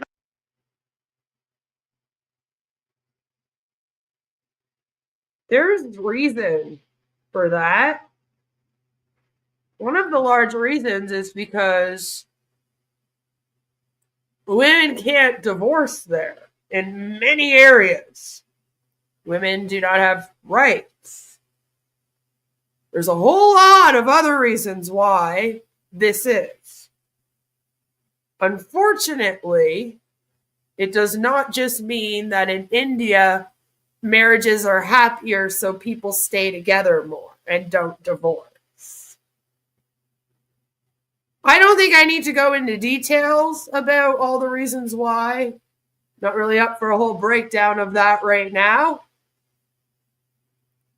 I'm pretty sure that most of my audience watching this understands the complexities of that and why that would be different there versus in the US, where they are, Ash particularly, or in Canada where I am. I don't really think I have to explain it. I think you guys know. It's just worrisome that he does not seem to know. And it's kind of like if you don't understand the cultures and the differences between these cultures and why these things would be and these complex issues, once again, why is this the man that we're depending on to save all of humanity? A little bit worried. Feel like we could have picked a better leader. Maybe somebody that understands these things. It's just, to me, another example of his lack of knowledge of the world, basically. He has, like, no knowledge of the world. Like, at all. It's actually, like, very, very lacking. Like, even in when he tells, like, stories of things that he thinks that happened. And you're like, this just isn't how people work or how the world works. Like, what is this man on about? And it's like, again, why is this the man that you guys are going with? Surely there's somebody better that understands things about the world, But here we are. They're like, Ash, our fearless leader. You go, It's just, Jesus Christ. The United States, third of that size population, is 50%, unfortunately. So people are more open to change. Next, like we're trying to, in India. I'll argue you that a lot of people that are mentally disabled would do a better job than Ash. Myself being someone on the spectrum, which many people consider to be mentally disabled. Or me with my trauma disorder, which, believe it or not, is more of a neurological disorder than it is a mental health disorder. There's people that I think would just be way better for this job than Ash. Pretty much anyone would be better for this job, any qualifications or lack thereof, than Ash. Just no understanding of anything. And then he also doesn't understand the technology, and he doesn't understand AI. It's like he really doesn't get anything. They get used to something. Okay, like he lives under a rock. I know it's a good thing. They're sweet in a way, but in business terms, in logic, in practicality, you should be open for a change. And sometimes, like I said, change is necessary, and especially when you're doing something better, you're upping your previous game. So that's another invitation to our Indian members to be more open for it. Okay, but that's the thing. I don't think that they're resistant to the change. I think they just want to know what the hell it is. Like, you keep saying there's big changes and you're changing everything. And then you just kind of stop explaining it. And so they're like, well, if we're changing anything, like, are we still a tech company? Are we still doing AI? Are there still products? Are we still in a business making commissions? Like you don't give them anything. So I don't think it's that they're resistant to change. I think it's more like, until you tell them what this new thing is going to be and you give it a name, they are going to be stuck on OnPassive and what it is to hold on to this. Because otherwise, what are they going by here? Like, nothing. There's nothing. For a change. I know it's hard for them, emotional. They're really attached to it. They don't divorce, but they're going to be with us. Don't worry.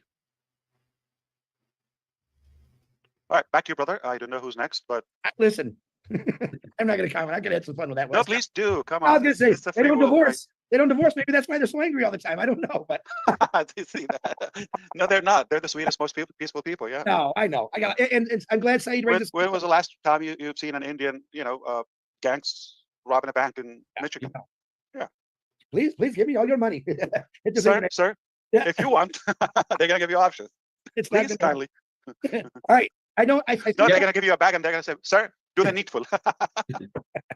All He's right. just an I'm asshole. gonna call Collins next. 'cause That's he the went- word to use. Do the Saeed, needful. yeah, Saeed brought his hand back up. So I'm gonna call Collins. I'm gonna go to Saeed, and then I'll get You should have been here when they did their South African webinar. I believe it was their South African webinar. And a woman comes on and he goes, "Oh, wow, look at you. You must be the darkest one in your whole country." There's a lot of racism going on. And Ash isn't white. Ash isn't a white guy. So, and there's a lot of it. There's a lot of racism and a lot of sexism. I have lots of examples of it. I believe I even have a couple clips on my channel of just showing Ash being racist or very sexual with the women. Susie particularly. It used to be Marina. Now he does it with Susie more. Was it the Go Africa? Was that the Go Africa jelly? I couldn't remember. I just knew it definitely was in Africa. And he was like, "You must be the darkest." And it was like, oh my God. Myself and the recovering Hunbot reacted to that one. That was craziness. It was just awful. He likes to pretend he's white since he is light-skinned. You know, you would think so with all the racism. I'm just saying. Continue back with Bruce, Judy, Red, Bob. Okay, sure. Collins. Okay, Go so ahead. there's another hand. Okay, so we got Bruce, Judy, Red, Bob, Sayed, and of course Collins. Right. So add Collins. That's another. Yeah, I'm going to put Collins now, and then I'm going to bring Saeed because he was actually on. He left and he came back again. So. Fantastic. Yeah. Collins, go ahead, brother. Oh, thank you, Ash, and thank you, Chris, all the panelists. What can we say? You know, I don't really want to go to recap because we have our Mr. Recap, which is Red Reference, who give us all the updates, everything, break it down.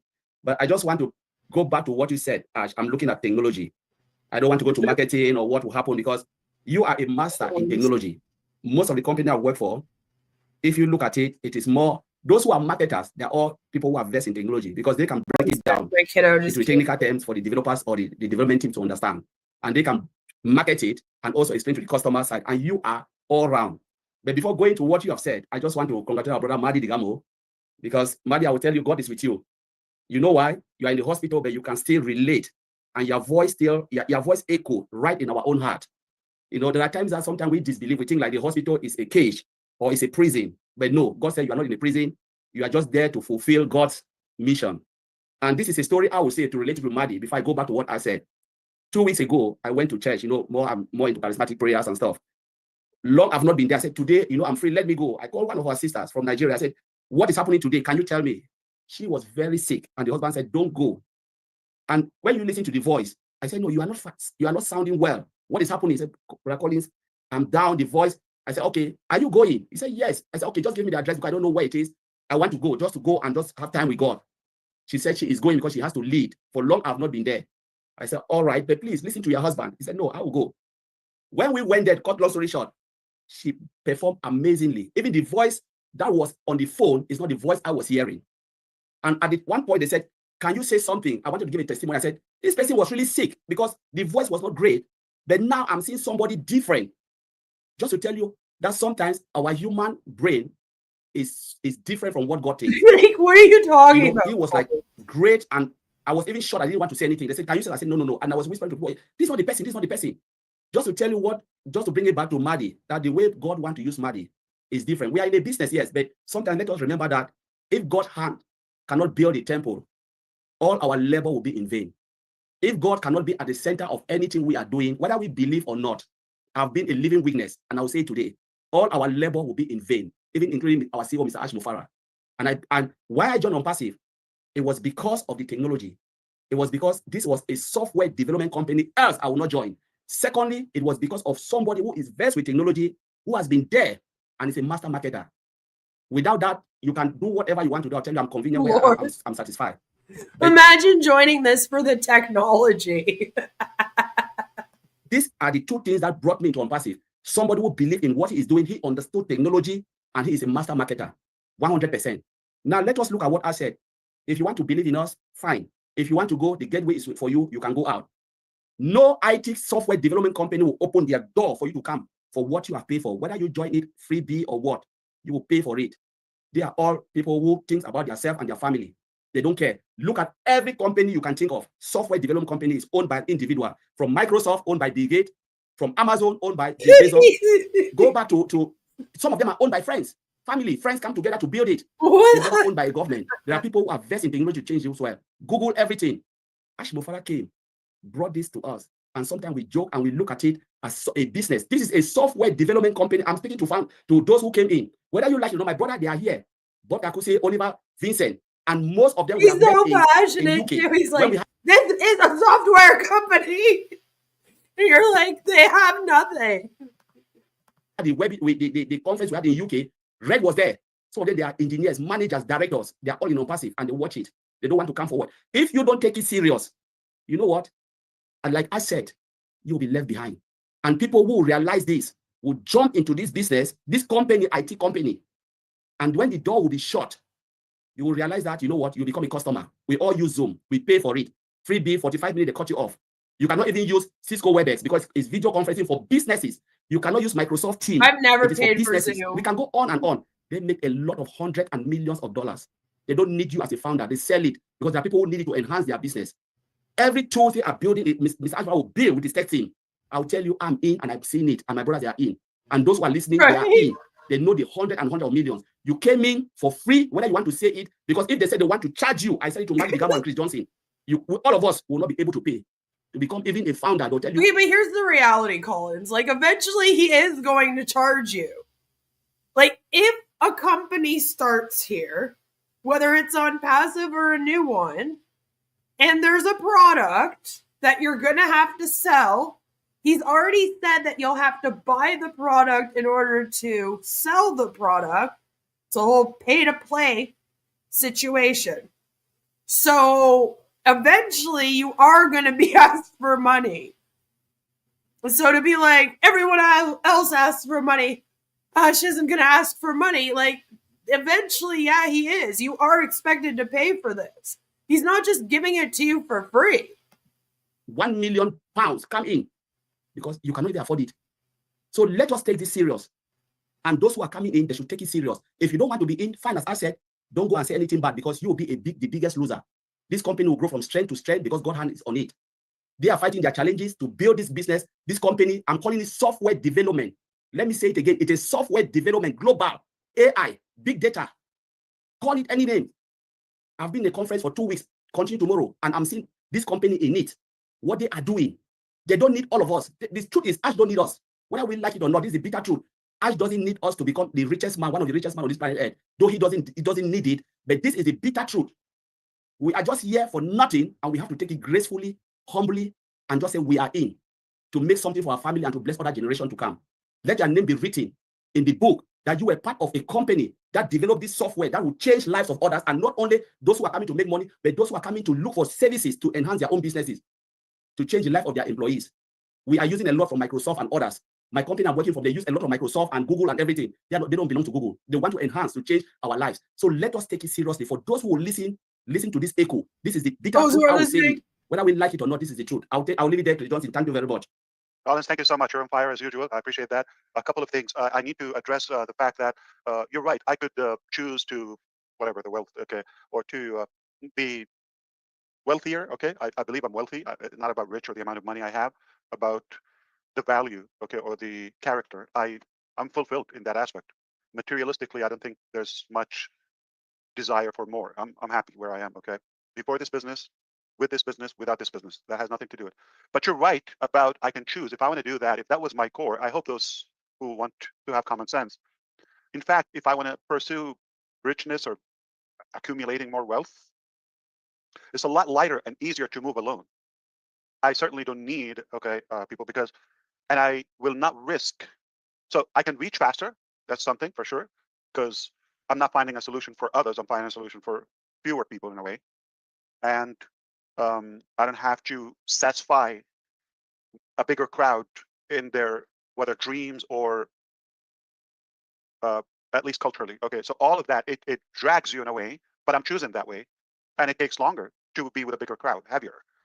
Not only that, if I move alone or I chose to take care of, like, not to take care, just to be selfish in a way, I wouldn't even sacrifice my reputation.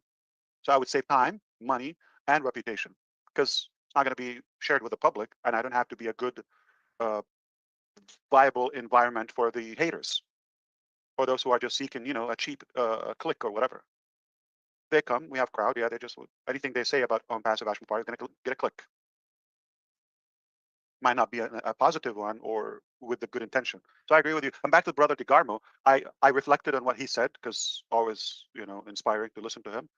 Mr. DeGarmo said, we're with the same person, all of that. That's what matters, not the brand, etc. But I don't want to claim just me. Yeah, I probably have a bigger heart in terms of more determination on doing good for a broader crowd. Not only that, we claim to hopefully be more experienced, wiser now. We've learned a bit, okay? But we also have attracted you, okay, all of the attendants here and the viewers and many, many, incredible people. We have changed, all of us. So certainly it is a good thing that we are choosing to go to the next phase collectively because we also changed, all of us. We have learned more. Collins Manna is not the same person as 3 years ago, guaranteed, as well as thousands of us. All right, back to you, brother. Thank you, Collins. All right, Saeed, I'm going to call you up next, my brother. Can you unmute yourself, please? Saeed, can you hear me? Unmute yourself, sir. Yes. There you Thank go. you very much. Hello, brother Chris. Assalamu alaikum. I am from Shayes from India. In India, some bad news, some good news, some bad news. I say some bad news. In Pelgam, terrorist attack, more people are dead. We are shocked and condemned. Good news, we are on PASH event. I know your strategy. You before says when 360 meeting close, you say this is my strategy. I am not anything disclose anyone. All things are happened. You saw in back of it. I appreciate your. But in India, many confusion. Before I come, many person, Mr. Jashwant Singh and Anil Leader. In India, एक Hindi webinar you held, so all our confusion conclude. Please, I conclude my word. Thank you very much. You got it. Consider it will be done. I appreciate you, and we'll see you on that webinar for sure. We made a commitment. Yes. All right. It's going to be 5,000 rupees for the attendees. Kidding. Thank you so much. It'll be free. Yes, don't do that. Please don't start something. I know. Yes, I know your study, your kindness, so all are good. But some misleading some leaders, some YouTubers. Do you speak Hindi, by the way? Hello? Do you speak Hindi? Do you know the language Hindi? Do you speak Hindi? Hindi. Yeah.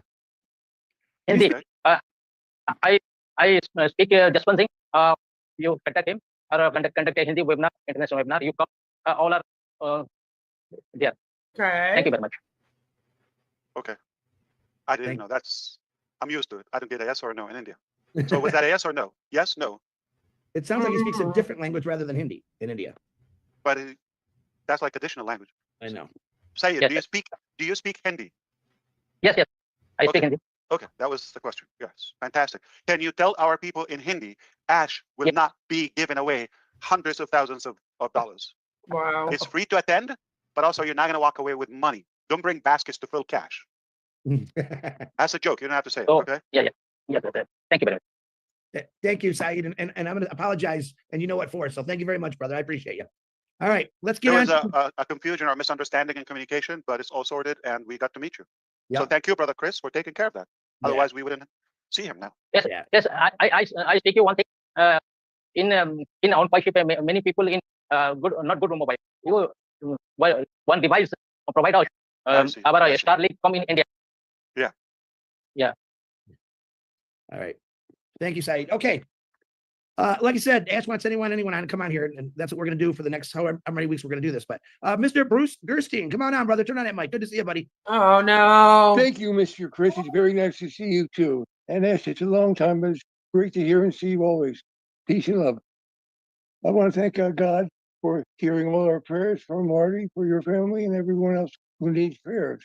One thing that's true for me when it comes to listening to God, I have to really listen. One thing I hear is a lot. God tells me, slow down, take care of yourself. And that's what's important for Marty now, too. So slow down, take care of yourself, because I've got your back. That's what God said. I've got your back. And many times people forget God's got our back. So I want to thank you, first of all, for how you opened this up about space, because if people have the vision of the space, are committed to believing that one day they can make it to the moon and Mars and anywhere, because that's what they want to do and they believe they can. So as you said, when the one rocket didn't work, they had another rocket and added another rocket until they got enough to have enough power so it didn't blow up. And the same thing happens with OnPassive. The more we stay here, the more we realize things always have to change, because the only thing in the world that's constant is change. You can lose taxes, but you still have to change, no matter what. I've been kind of quiet, as everybody knows, because of my voice, and I get tired quick. But I want you to know that when I got into OnPassive, I had been like everybody else in the network marketing.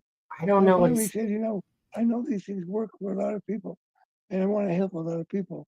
But I think it's more important to have customers than it is to build a team, because your customer is king.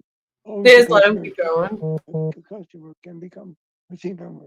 A team member will not necessarily be your customer. But it's very important for me to realize when I gave that up, I wasn't looking for anything. One day I chanced upon you, and I listened and I said, well, this isn't going to work because network marketers can only pay attention for 20 minutes. But the more I listened, the more I stayed open-minded to this, the more and more I became interested in it. And I realized the $97 was a no-brainer for all the money I ever spent. And I said, I'll take a job with it. And I learned it was the harder view. And I realized that there's never a time when you know what God wants you to do. But when your heart is one that wants to help people, God wants you to help them. God wants you to be his partner. And God's made you his partner, and you became his willing partner. And thank God you did, because without you, we never would have this incredible group and family and fellowship of people from around the world helping each other. I don't worry about when it's going to happen, because I know for me, I'm going to help people no matter what I'm going to be in my life. I've been helping people for a long time. And the most important thing is to touch the soul of one person and give them hope, give them possibilities, give them solutions in their life. So I think Great it's attitude, important. Bruce. Thank you. And it was really good to see you after a while. And you look great. Thanks, buddy. Appreciate it. Yes. And I thank the host and the co-host and the inviters and everybody who arranged this for bringing Just cut them off. some of the faces that we missed haven't seen in a while. So good crowd, good choices. We like to see more and more, and plus everybody we've seen before, and keep it going that way. That was amazing. I don't mean to cut you off, Bruce, but yeah, I want to thank you. No worries. Love you. All right, we got 3 hands left, and then we're closing this That out. was rude. Miss Beautiful Julie Prayer Miller, come on out. Unmute yourself, young lady. That will help. There you go. Thank you, Ash, for bringing me on today. I really humbly appreciate it. And thank you. You're welcome. And I really enjoyed your analogy with the rockets to OnPassive, because that really made sense. I enjoyed that. And I'd like to just tell everybody that I really enjoy praying for everybody with the prayer group that I had started, and it's open to everybody. It's not just OnPassive, but it's really meant a lot to me. And so many people all over the world need prayer, and it's really grown strong. And prayer is powerful, and prayer does work. And it's brought tears to many people's eyes, including me.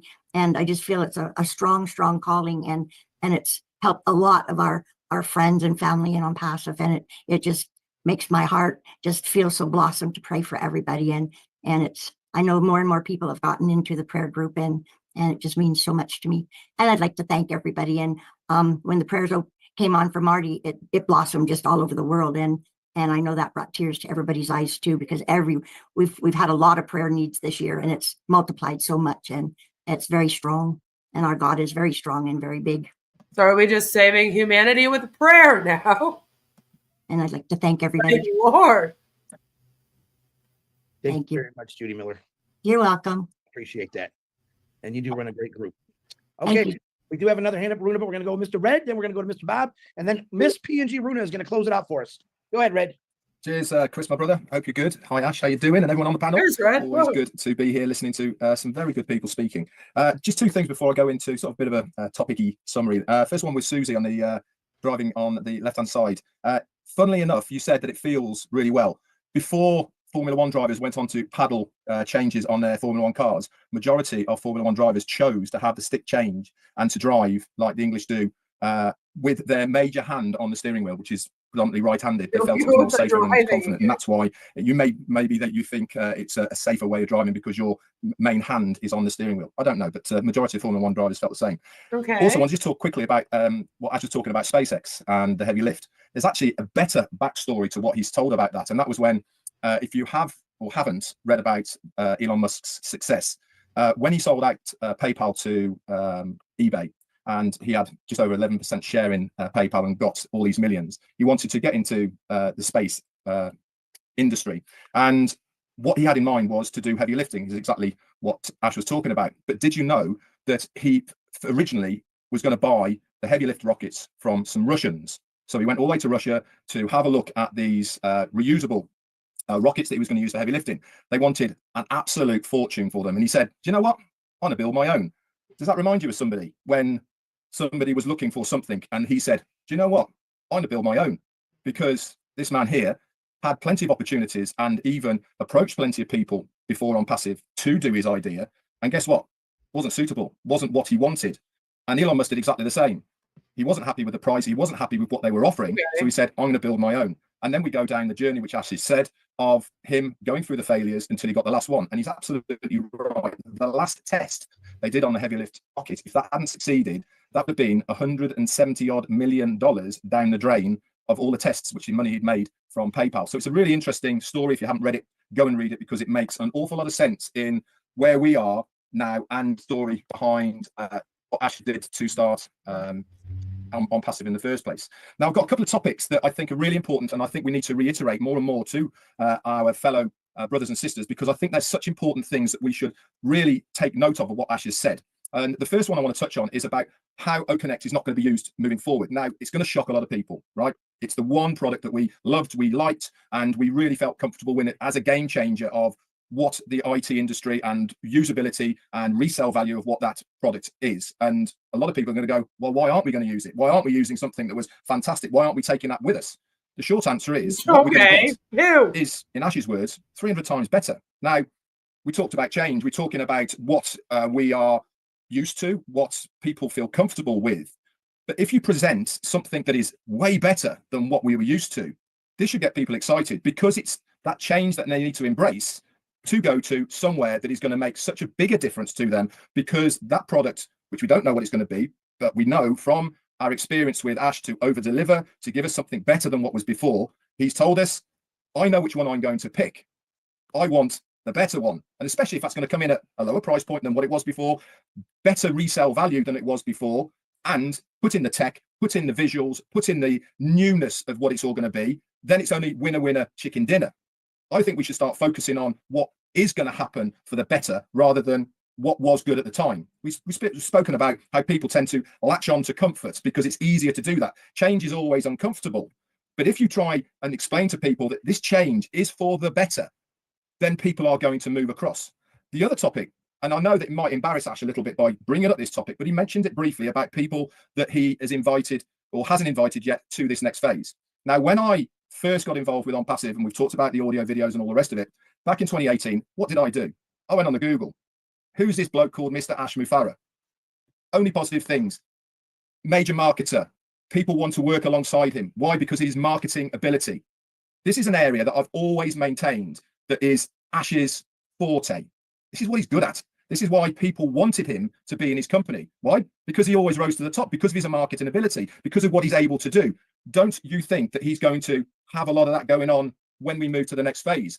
We never saw it with OnPassive when we got going, because it never evolved into that marketing stream. Yes, we had the advertising. Yes, we had the knowledge. Yes, we had the euphoria of us getting going ourselves. And we all produced that initial marketing part of OnPassive. It was us that did that, because we spoke to everyone, we were getting going. But as far as the company of corporate OnPassive was concerned, that marketing machine actually never got going.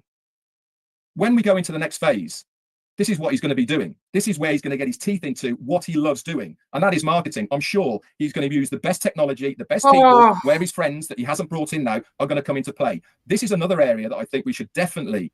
Oh, yeah. Remember he said that he didn't have his friends join? He was like, so I didn't really like OnPassive, so I didn't ask any of my buddies to join it, even though I got all of you guys to join it, and then asked you guys to get your friends and family to join it.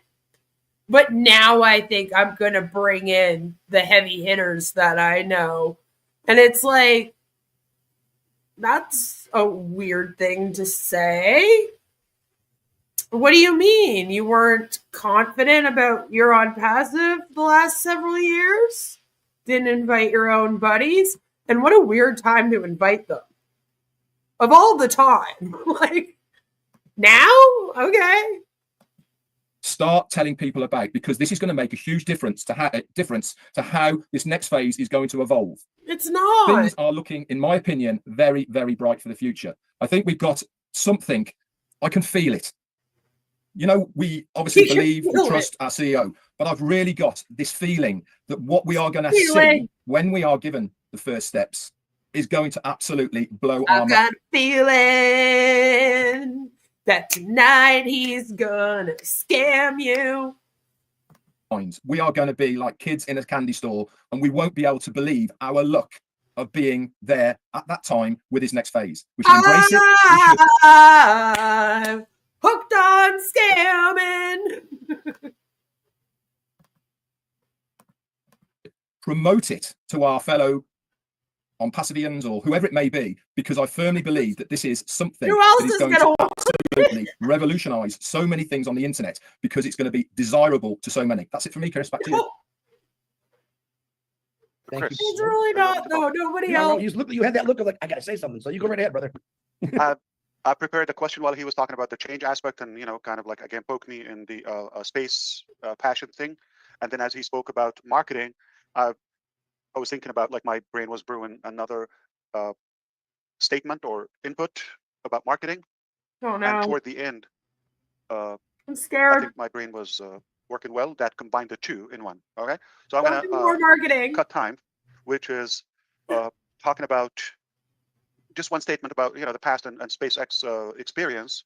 Not too shabby, you know, the fortune that was an investment for 150 million. Not yet, Jelly. By the way, the PayPal selling fund.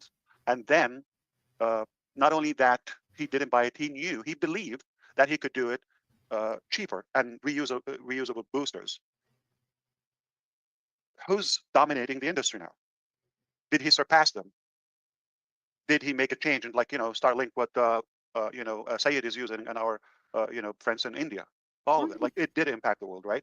Forget, you know, Doge and X, that's not his forte, but the rockets are his. Or even Tesla, forget that, he didn't make Tesla.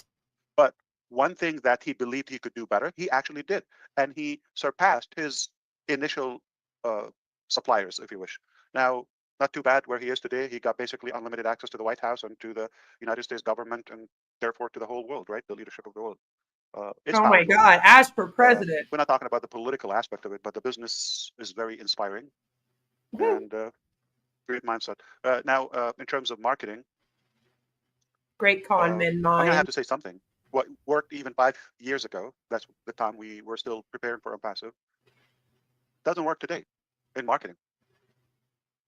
That's another thing that if we did it the first way and we stuck with that, if we don't change, it doesn't mean we're going to have the success we want. But what we want to focus is on the philosophy, which is, and again, the theory, the concept, and the brilliance about marketing. If you get the logic how to attract customers, forget the tools. It's understanding the psychology and the mindset of the consumers and how to attract them, and you find a way to do it. Mark Cuban, I don't know if you know him, but a successful entrepreneur, okay, and member of the Shark Tank, the owner of the Maverick, I guess. So please go on Shark Tank. Please. Dallas Mavericks. So he said, whoever will nail it or nail the AI, okay, will be the first trillionaire. Oh my God. There's so much we don't have AI a right trillionaire now. individual in US dollar. Maybe in other currencies, yes. Perhaps, I don't think that statement could be accurate. I'm not going to focus on the wealth portion of it. But going back to AI, China's AI, the robotic aspect, the hardware AI, which is to do the repetitive, activities that human does in a different way. It's different than the way that, let's say, robotic way to set up, to take care of a fire extinguisher or something, to go to a dangerous zone or a bomb or whatever. That's a different robotic thing. The military AI is different than, the search engine AI or something that, No shit. So I don't believe the traditional race of whether it's a space race or oil race or technology and internet race or social media race, all of those races are still valid, or all of that. You can't believe in it, because if you did, then you're like way far behind. You're not even on the track yet. You're still building your vehicle while everyone else is just going around the track, Ash. That's why. But the AI, I certainly believe it cannot be a race, because everybody's lane is different, and everybody could end up in a different destination, and everybody could perhaps achieve or either fully their objective or some parts of it in that direction. Nobody knows where we're going to end up. Your objective. It's an open era. I hope for the most part it will be useful and good. But as the internet, when it came, it has two edges, okay, like a sharp sword from two sides, right? Or a knife, regular knife, like it has multi-uses. You could stab somebody with it, or you could fix, like a good chef, like Redfern, a good meal or design of fruit basket or whatever. It's how you use it. So how do you use the @ Carol? Like in the chat, you @ and then when you start to type the person's name, it should pop up, and then you click on it if you want to talk to someone specifically, like how I think Violet tagged you like that. That's how you do it. I love that they are all mansplaining things to us, for real. We need to figure out how to cancel Ash once and for all. Right? What in the world is this? Are these all lols cows? Yeah, pretty much. Pretty much. But I guess Jesus was persecuted or whatever. Do you know what, though? Like, that's technically what they are doing here. With this whole, like, oh, Ash was betrayed, and everyone robbed him, and they all want to stop him. They're trying to make him into this, like, martyr. And it's really not good. It's not good at all. But it's working. They're eating it up. Literally, they're eating it up. They're like, oh my God, yes, all the sacrifices he's made for us. And everyone just coming after him all the time. We got to stand with Ash. It's like, wow. The internet is a fruit salad. It doesn't work on the phone. Oh, it doesn't work on the phone? I don't know. I haven't had a phone in a while. I don't feel like driving down to Florida to take care of it. Oh, Lord. And that if we have a good use for AI, it should definitely improve our functionality as human beings. Okay, Elon that's for Musk said, you, I don't know if though. you want to take any of his statement seriously. I wouldn't ignore it. I would take it seriously. Within 5 years, AI will operate major complicated surgeries more accurate than any doctor. What? That's going to impact our health, maybe lifespan. So how you use it matters. Now, I just want to add this, and this is, my cycle to kind of like connect everything. What if you... This would all make a lot more sense for Ash to be like going on this rant if they had software and AI. It's like, okay, but you don't have AI. You don't have anything to do with the advancement of technology right now. You're not in the race. Your car has not even been built. All right? You're waiting on Marty and Chris in the factory to build it up for you. But, like, the way that he presents it to them is like the AI just that other companies make is going to help them out. But again, that it's not attached to OnPassive. It's like, yeah, if they're using other AI, but you don't have AI. So how is AI going to help the people here and in this? And how is it going to save humanity, which is allegedly their whole goal, right? It's like, I don't understand what we're going on this rant for. Especially because he's admitted he doesn't have any tech team, no products. He hasn't told them what the products are going to be in future. So it's like all we know now is that it has something to do with AI. And it will change all of our lives. But he doesn't believe in being in the tech race.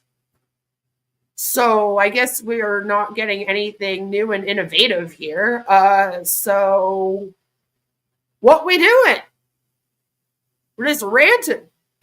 You be the first to have something disruptive in AI, knowing the logic of marketing, which is the biggest commodity. No business would ever say, I have enough traffic, I don't want no more business. It's the lifeblood of any business or individual. Everybody needs traffic or somebody to follow their ideology or buy their book or attend their event or click or whatever, watch what they say, right? Everybody wants followers or other humans to buy into their whatever they sell or preach. If you're among the first to solve this dilemma. Yeah, ONET. I forgot about ONET earlier. Because that's like their little Facebook. It has the 5 Indian guys on it.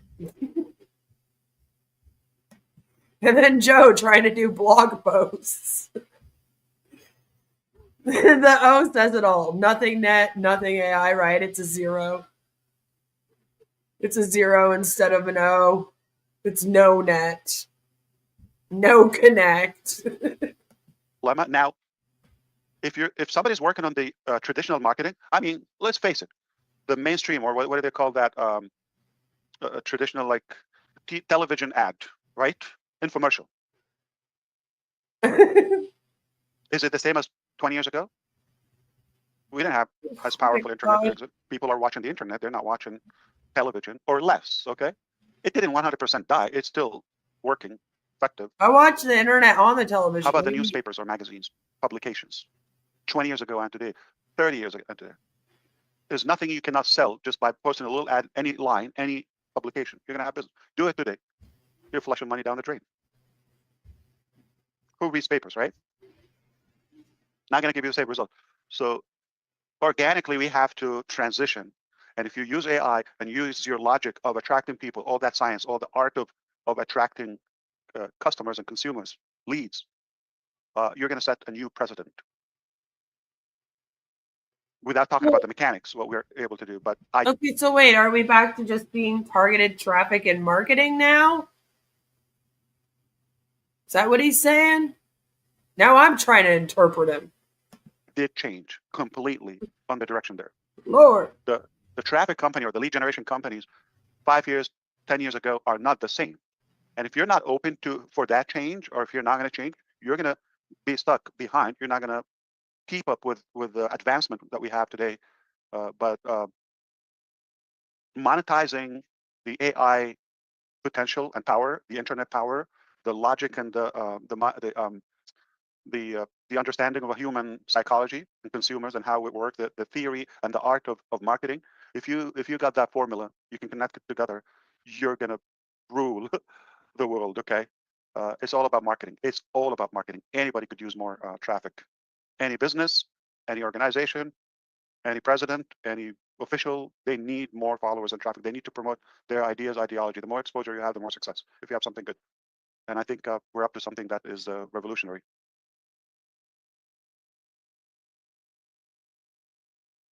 But thank you, Red, for opening such a topic. I'm passionate about both, obviously, but the marketing is something I strongly believe.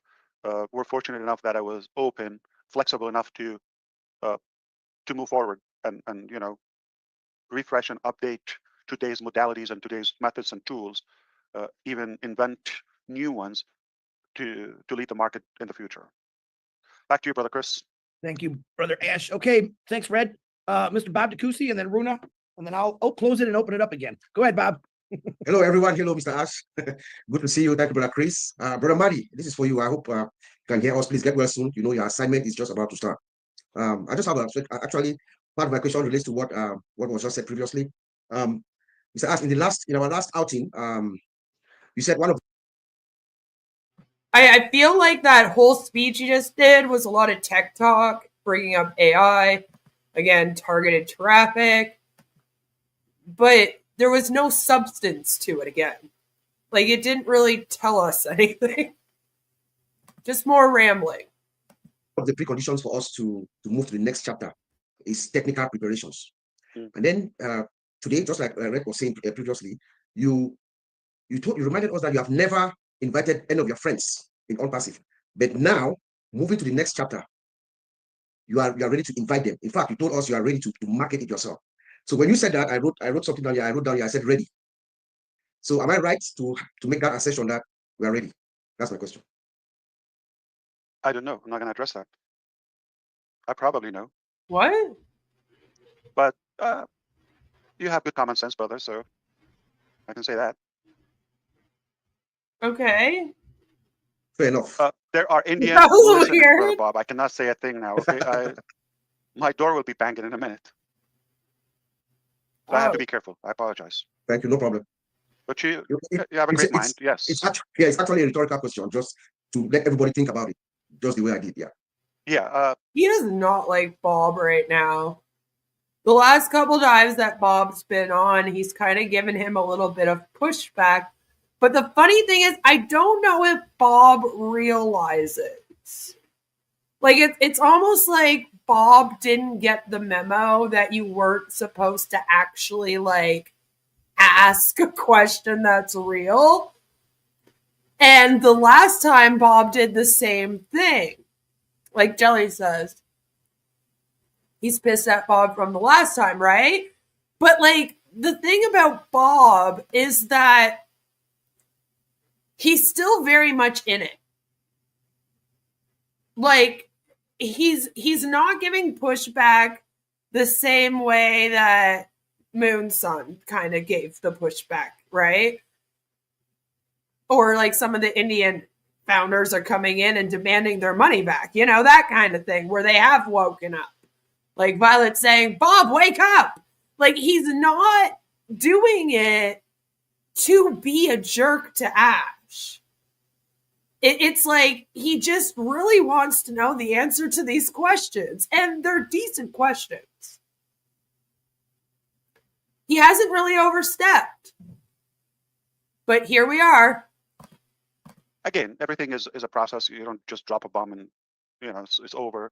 But at least I can tell you, we recognize the need for a change, and a long time ago. And by the way, we didn't start the fixes until we made up the solution.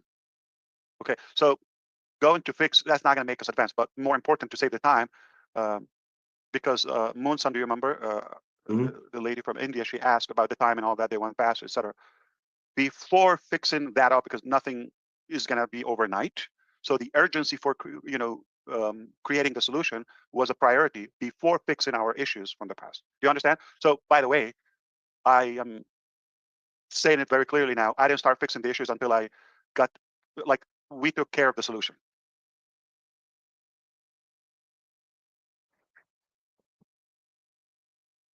Yep. Back to you, Thank brother. you. I don't know if that's enough, but Fair enough. I think Fair enough, we Ash. understand the urgency and the timing. Of course, you know, timing is incredible.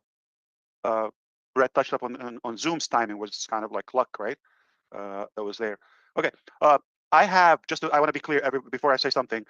In America, by the way, for the non-American citizens, we have two major political parties here, okay? A Republican, Democrat, libs, and conservatives, however you say it, okay? I have, I think more friends, it's hard to say which one I have more, brothers and sisters from both sides, okay? And I'm not necessarily endorsing any specific one. So I just want to make it clear, because I'm going to talk about Donald Trump for a minute. Okay. So Donald Trump is our president for the United States of America, right? His background is not in politics, clearly. He was, you know, in business, real estate, we all know, and show business, etc. I've attended several live conventions for him, like conferences. No, he's not exclusive, but he was one of the speakers way before he ran for the presidency in 2016 when he came to office. Okay. Because you know the guy, just to let you know, he's not per se. I mean, he wrote a book about the art of the deal, etc. He's not that talking business. Forget the political affiliation. I'm not interested in any of them. Okay, let me just tell you. I just know we're more divided than any time before. They're not God. They have an opinion or a way to do it. So you like the guy, you hate the guy. That's not what I'm talking about. I'm still your friend. Okay, I'm talking about the business aspect of it. I try to walk away. Yeah, guys, he said it. All right, he's still your friend. Don't worry. Even though he supports Trump wants to deport most of you, he's still your friend. My name is Ash Mufareh, and I'm your friend. Don't worry. a value from anybody, even the most obnoxious person, I walk away. I have to get away with value. I'm not saying he is. I'm just saying, for the time I've invested before in him, attending several conventions, traveling, hotel, all of that. It's not like a simple YouTube now. Okay, you have to travel, you have to plan, you have to pay a lot of money to hear somebody talking. What? And one common statement always, stay busy. He said, stay busy, you get lucky. I wish he would bring that up now. More people would listen. It's inspiring. A lot of people know, his stamina. He's like almost 80 years old, but the guy's still running like a mad teenager, okay? Doesn't run out of energy for some reason. It's just because of whether you think he's narcissist or whatever his motive is, but if he wants something, he's not going to give up. He's not going to give up on it. He is after it, do it or die in a way. Yeah, same mentality. Again, don't judge me. I'm still your friend, okay? I'm closer to you than any president, put it that way, okay? And they're irrelevant. They're not going to impact your life. But it is really inspiring. If you stay busy, you will get lucky. You create your own luck. Look what happened to him. Elon Musk, stay busy, focus. You believe in what you're doing, right? Even if it takes time, with all then you the can be a president. brutal, hiccups and setbacks in life, at the end, you're going to reach, whether fully or partially, your objective. This is something we're persistent about. We're not going to go away. I have to say, like, Trump was a lot more successful than Ash. Again, I feel like Ash is comparing himself and OnPassive to Trump and his past MLMs and businesses, scams. But there is no comparison. I mean, Trump has run companies better than Ash has. And again, Ash is like, I'm going to put myself up on the pedestal with these great people, because he does look up to Trump, and so do a lot of the OFounders. And again, it's like, dude, you got a long way to go before you're even anywhere nearly as successful as these people. Like, you signed up 300 people to an MLM in 1 week, and then created some kind of software that allegedly got targeted traffic to people's accounts. Like a decade ago. And then you haven't been able to recreate it since and start a business. So calm down, Ash. We're not going to give up. We're not going to slow down. Ever. Right. I'm not saying until. There's no until. Ever. See, that's what I mean. Like, you can claim you're busy and you're doing whatever, but unless he's actually doing things to get this going and has employees working on these products and etc., like, nothing's happening. Like, we're just going to webinars and nothing's being done, just like always. Nothing has changed. And it's like almost like I'm waiting for him to announce that he's about to start hiring somebody or something, because something has to happen here, right? In order for this to move ahead, it's just in this weird standstill. We believe in our mission. We believe in our theory. We believe in our principles. We believe in our ideology, which is doing good. All it is, ideology. No matter what's going to come up, we're not going to change the course. We're not going to change the path. This is what we will be doing, no matter what, or how expensive is the ticket or the price for that journey. This is what we'll be doing. So can you imagine, like, what could happen? Like, if you stay, I'm talking about, somebody said you get lucky, but what about something even more calculated, more strategic, more meticulous, okay? And that is needed by not just one person or two, by the millions. If you stick on something, you're not just going to get lucky. You're going to nail it. You're going to crush it. Okay, but again, yeah, if you stick to this, and then this is all you're doing is going to these webinars, then all you'll ever have are these webinars. Right? It's like, what are we sticking to? What are we doing here? And Jelly's like, it's not an ideology, it's a cult. Exactly.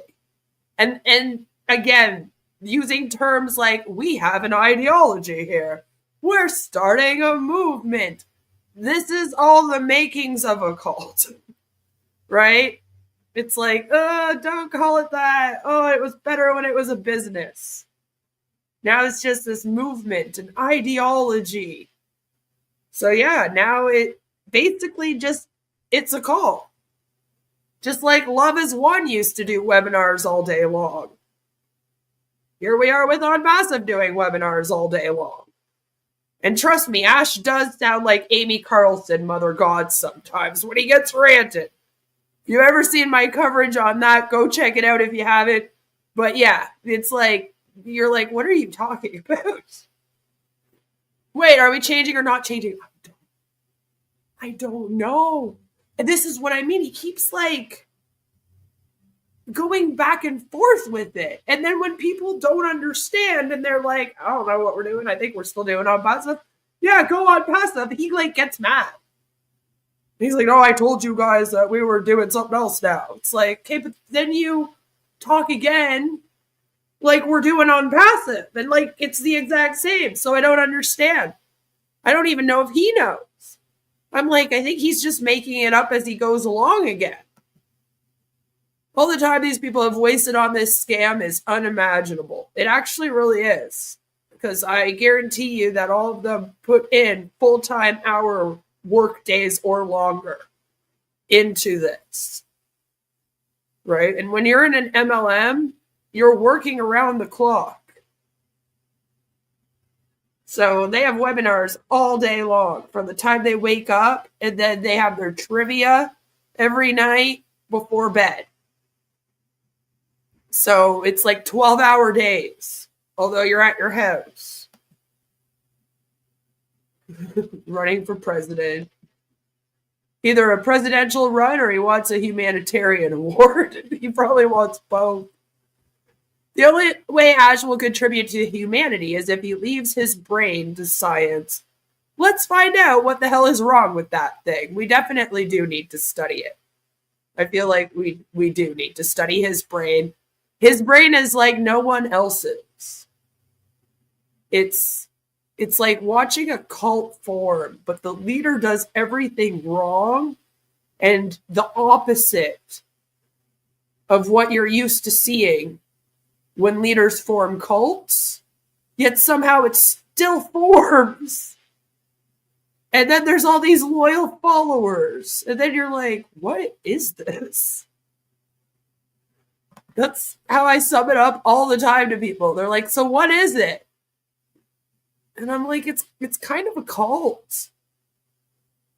Except the leader's the opposite of what you would expect a cult leader to be.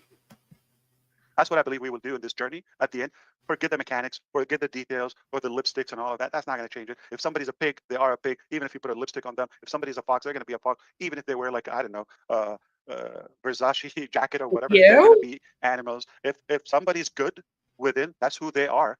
Expect nothing but good to come from them. Right. And that's the thing, is that we're constantly, I say, like, try to see him from their point of view. But even then, sometimes it's like, yeah, I don't know. The funny thing is that at the beginning, he was almost more professional than he is now. Again, it's like usually people get better at being professional as time goes on. It's like he regressed. It's very weird. When you do that at a larger scale, it is going to happen. It is going to happen because it's needed. It's being prayed for. It's being wished. It's being worked on by many people. There is no doubt, not 1%, nothing, not a zilch, zero, in my mind, that we will not reach our goal, our dreams. Nothing, no doubt. We are going to get it. We're going to nail it. We're going to crush it because it's needed. Oh my so many God. people are working on it, and it's more scientific. It's more calculated.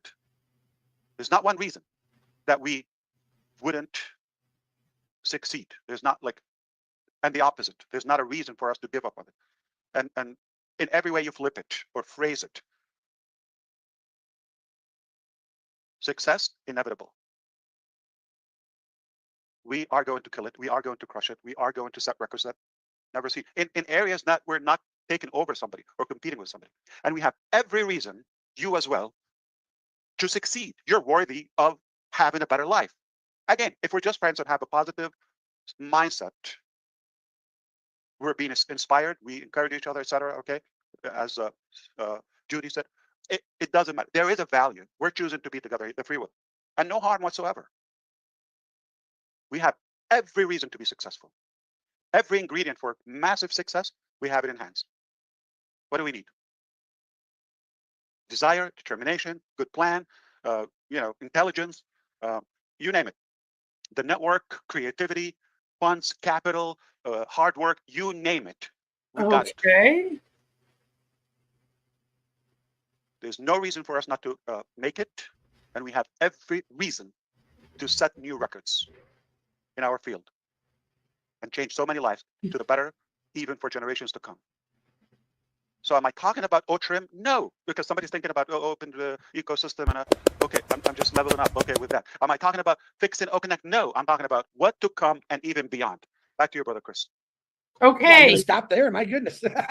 Okay, so wait, we're not going to have the OTRIM or the OConnect. You want to do more than that now. A little worried because we never really did the OConnect. We never fully got there. People weren't, because remember, OConnect was supposed to have 10,000 people on the screen all at the same time, all sharing their screens. I know new people are probably like, what the heck? Wouldn't be able to see anyone. I know. But that was the big selling point because it wasn't cheaper than Zoom. It was actually more expensive, although they tried to say it was cheaper. It was going to be $143 US a month. So we never got to selling it. And it never really completed. We never got to the point where we had 10,000 people all up there, all sharing their screens. We never really reached the goal there. And now we're not even doing those. Bye-bye. We're not doing it. That's the old OnPassive. Not doing that no more, apparently. But now we want to do something, and it's gonna be bigger. Bigger. Could we maybe start smaller first? See if we get that done, and actually completed, out on the market, sold to customers, not just amongst the OFounders, maybe we should do OTRIM. That was a good little start. And then once we get that done, then we can try and go bigger. I feel like we're biting off more than we can chew right off the bat now. And that's not good. That's not a great thing at all. I have no faith. And Gene with the fist pump. Yep. Let's start with fusion trim. There we go. Because I'm just worried now. More worried than I was 2 hours ago. Great. That's what we needed. OConnect was also supposed to translate into hundreds of languages in real time. Yes. And we weren't even close to that. If you remember, actually, that was that meeting with Ash, too, where he got very upset at people because they were asking him how they were going to set that up using Google Translate, but make it better than Google Translate. They were a little confused. They were like, but we're using Google plugins for this. And he was like, well, make it better than Google. And they're like, but we're using their plugin. Remember? And he got he got all upset with them. And then was like, yeah. So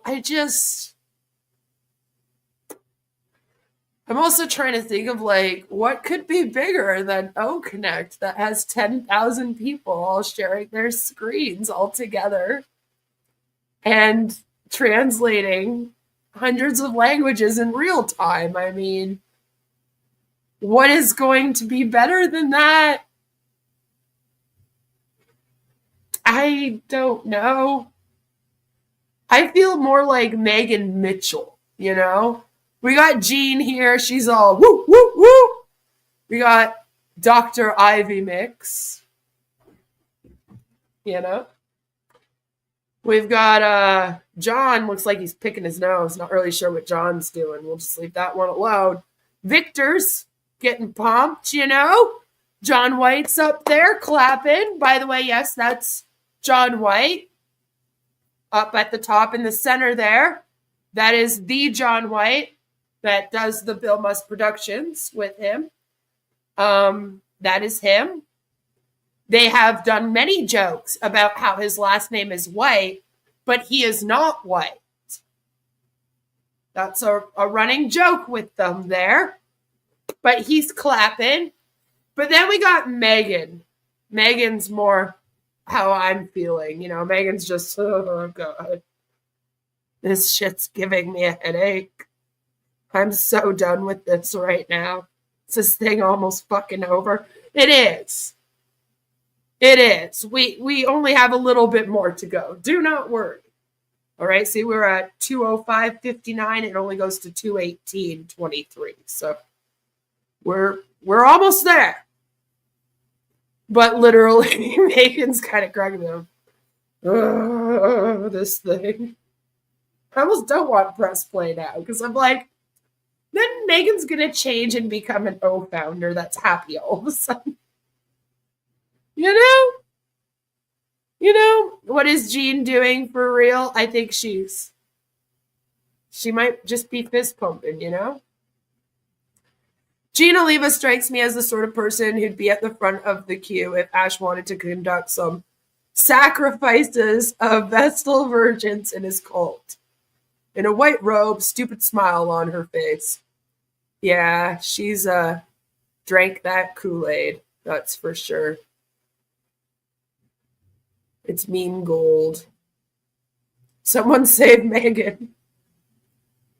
SOS for Megan. You're starting to really cook it up there. Yeah. Okay. I'm going to bring on this lovely lady who's got she speaks very soft. She's from Papua New Guinea. I want to thank her for being here. And I'm sure glad her internet's holding out today. Miss Runa, can you please unmute yourself, young lady? Good to see you, Runa. Uh-oh. There we go. You got it. John. Hello, Chris. Hi, Hello, Runa. Julie. Thank you. Hello. Thanks for bringing me up on this platform. Thank you. Hello. Good to see you. Absolutely. Welcome. Yes. Hello. Thank you. Greetings from yes. We are all with you, Ash. We trust. I'm with you too. Somebody's trying to strangle the internet from the beginning. And all our affiliates here, they are praying for you. And The sound is choking up. I don't know, is it for me or everyone else? and we are not giving up on you. We are all trusting and having faith. Shut up, Ash. I heard you saying, I vote for Ash to be the sexiest man on the planet. Is that what you said? No. After Chris Johnson? Oh, you didn't say that. Okay. Yes. Okay. My and- headset. I love how she's like, no. Nope. That wasn't me. Never said that. Like, what a weird thing to say. Could you imagine, all right, being at a corporate meeting at your job? Right? You're all sitting at the board table. Most of us have been there. I've been at many a board table meetings. And the person leading the meeting, obviously your boss, probably the CEO, came to visit, addressed the corporate team, you know, and they look at you and say, did you say that I was one of the sexiest people in the world? You're going to HR. I mean, you should go to HR. That's not a good thing. We don't want that going on. But it's just like, don't do this. This is so cringe, Ash. And it's like he always has to do it one time.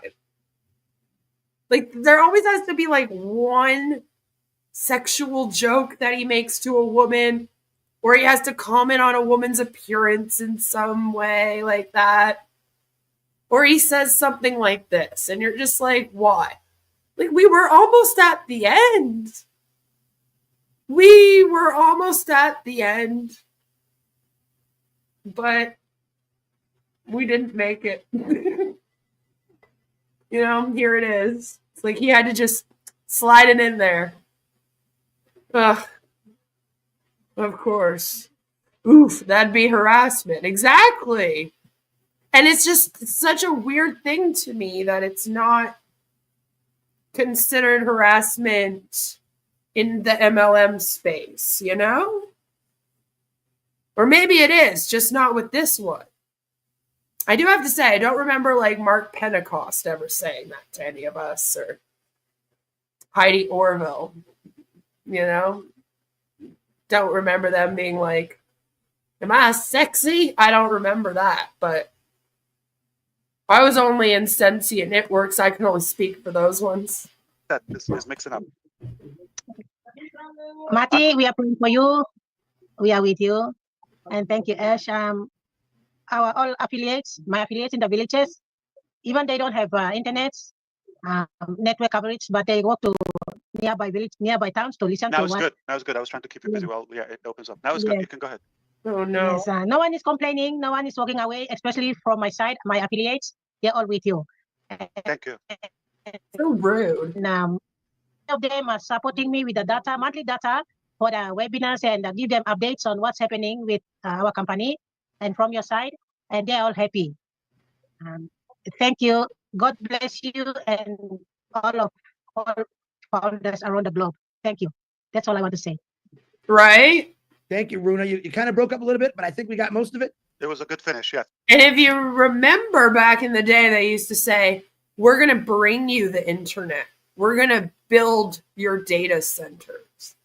And now here we are, 7 years later, and Ash is complaining when they have bad internet connection. It's like, technically, isn't that your fault now? You said that they should sign up with you so that you could build them data centers so that you would bring them the internet. So get on that then. But he's just so rude. So rude. Thank you so much. We're with you, and we believe you're going to really set records because of your commitment and hard work. Okay, you just need a platform or a vehicle or the tool. Definitely with our support, I think you're going to have great success. Thank you for. And again, if we're in an area with little internet, what are we going to need this for? Like, what is she selling? They literally signed up. They posted a picture a couple of years ago of this little tire hut on the side of a dirt road. And I believe it was also in PNG. And they were like, oh, we just got this very small business in PNG on the side of a dirt road to sign up for OnPassive. And it was like, who are they marketing to? Like, their business is where it is because the road that they pass by there allegedly is a tough road to go on. People lose tires there often. So they have a little tire hut set up right in that area of where the road gets a little rougher. Smart business move. But it's the type of business that really only works when you're in that situation going by, as is the case for a lot of the types of businesses out there. Little fruit stands and whatnot. It's like, are they going to be building a website for their stands? And then who's searching that out on the internet if they don't have the internet there? There aren't going to be a whole bunch of people with computers and phones going, oh, where can I get a tire today? And then searching it on Google. And it's like, why would you even do that? Well, because you don't actually care about those people. You just want to take their $97. Once they're in, then they were in. They're stuck. And then hopefully you can convince them to give you more money for stuff. But it's like frustrating because it's like, don't they realize like they don't need this? You know? It's not something that they need. But they're signing up their friends and families. Being here for the prayers, of course, and God bless you. And he knows better. Beautiful. All right. Now I got to do this the right way or someone's going to fire me. First of all, I want to say thank you, Brother Ash, for taking the time to come in here. And I just... You came in to just be like, listen, it's not sexual harassment if they have nowhere to report it. It is kind of true. It is kind of true. It still technically is sexual harassment because you can do that to someone on the street. Just most people won't care. They'll just flip you the bird and keep walking. They're not going to call the cops on you. You know what I mean? But, I mean, who would they report it to? Just figured something out. Yes, you remember me saying today, or I don't know what I said on the live, that Ash was trying to cut this down to 90 minutes. All right. And he said, what do you think we should do? And I said, stop talking. I told him, you got to stop talking. But I see what he did. See, he's a sneaky Pete, what I call him. So what he did, he made this a two-parter. So he pretty much stopped the video in 90 minutes for what he had to say.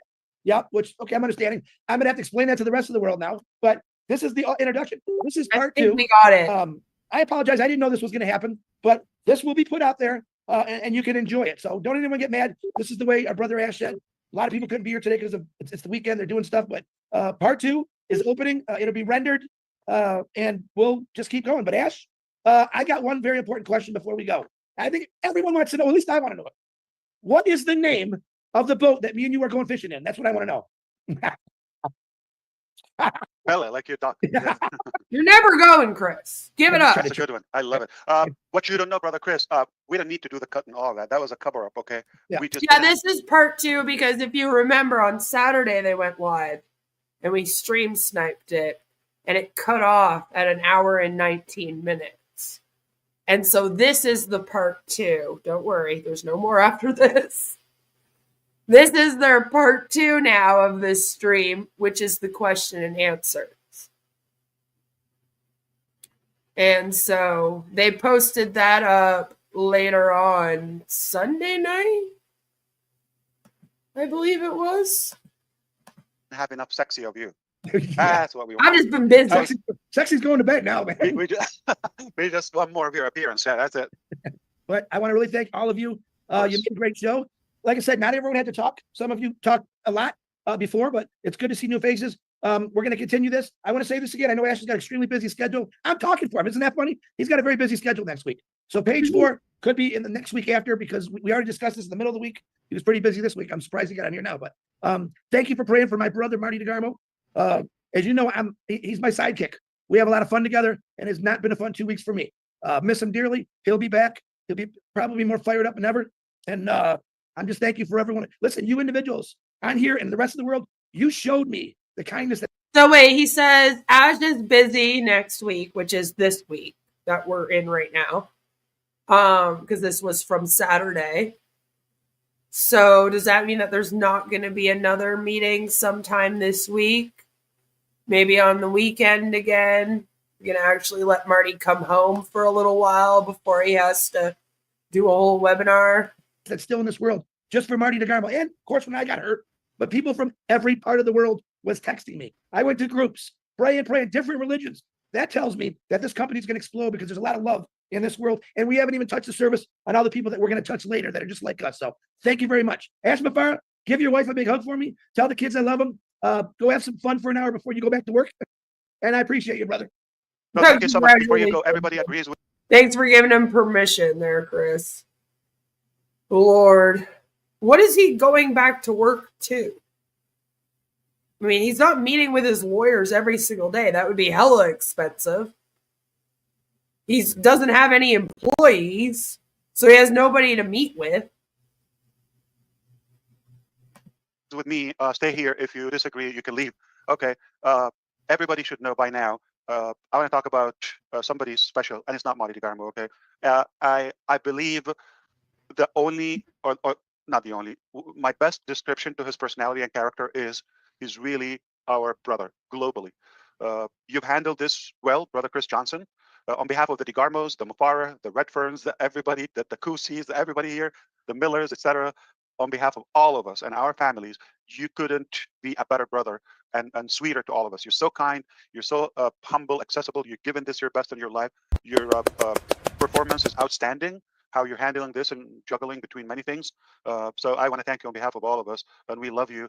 And Brother DeGarmo didn't go anywhere. He's here. Oh my God, Chris, thank you so much for hosting the webinar.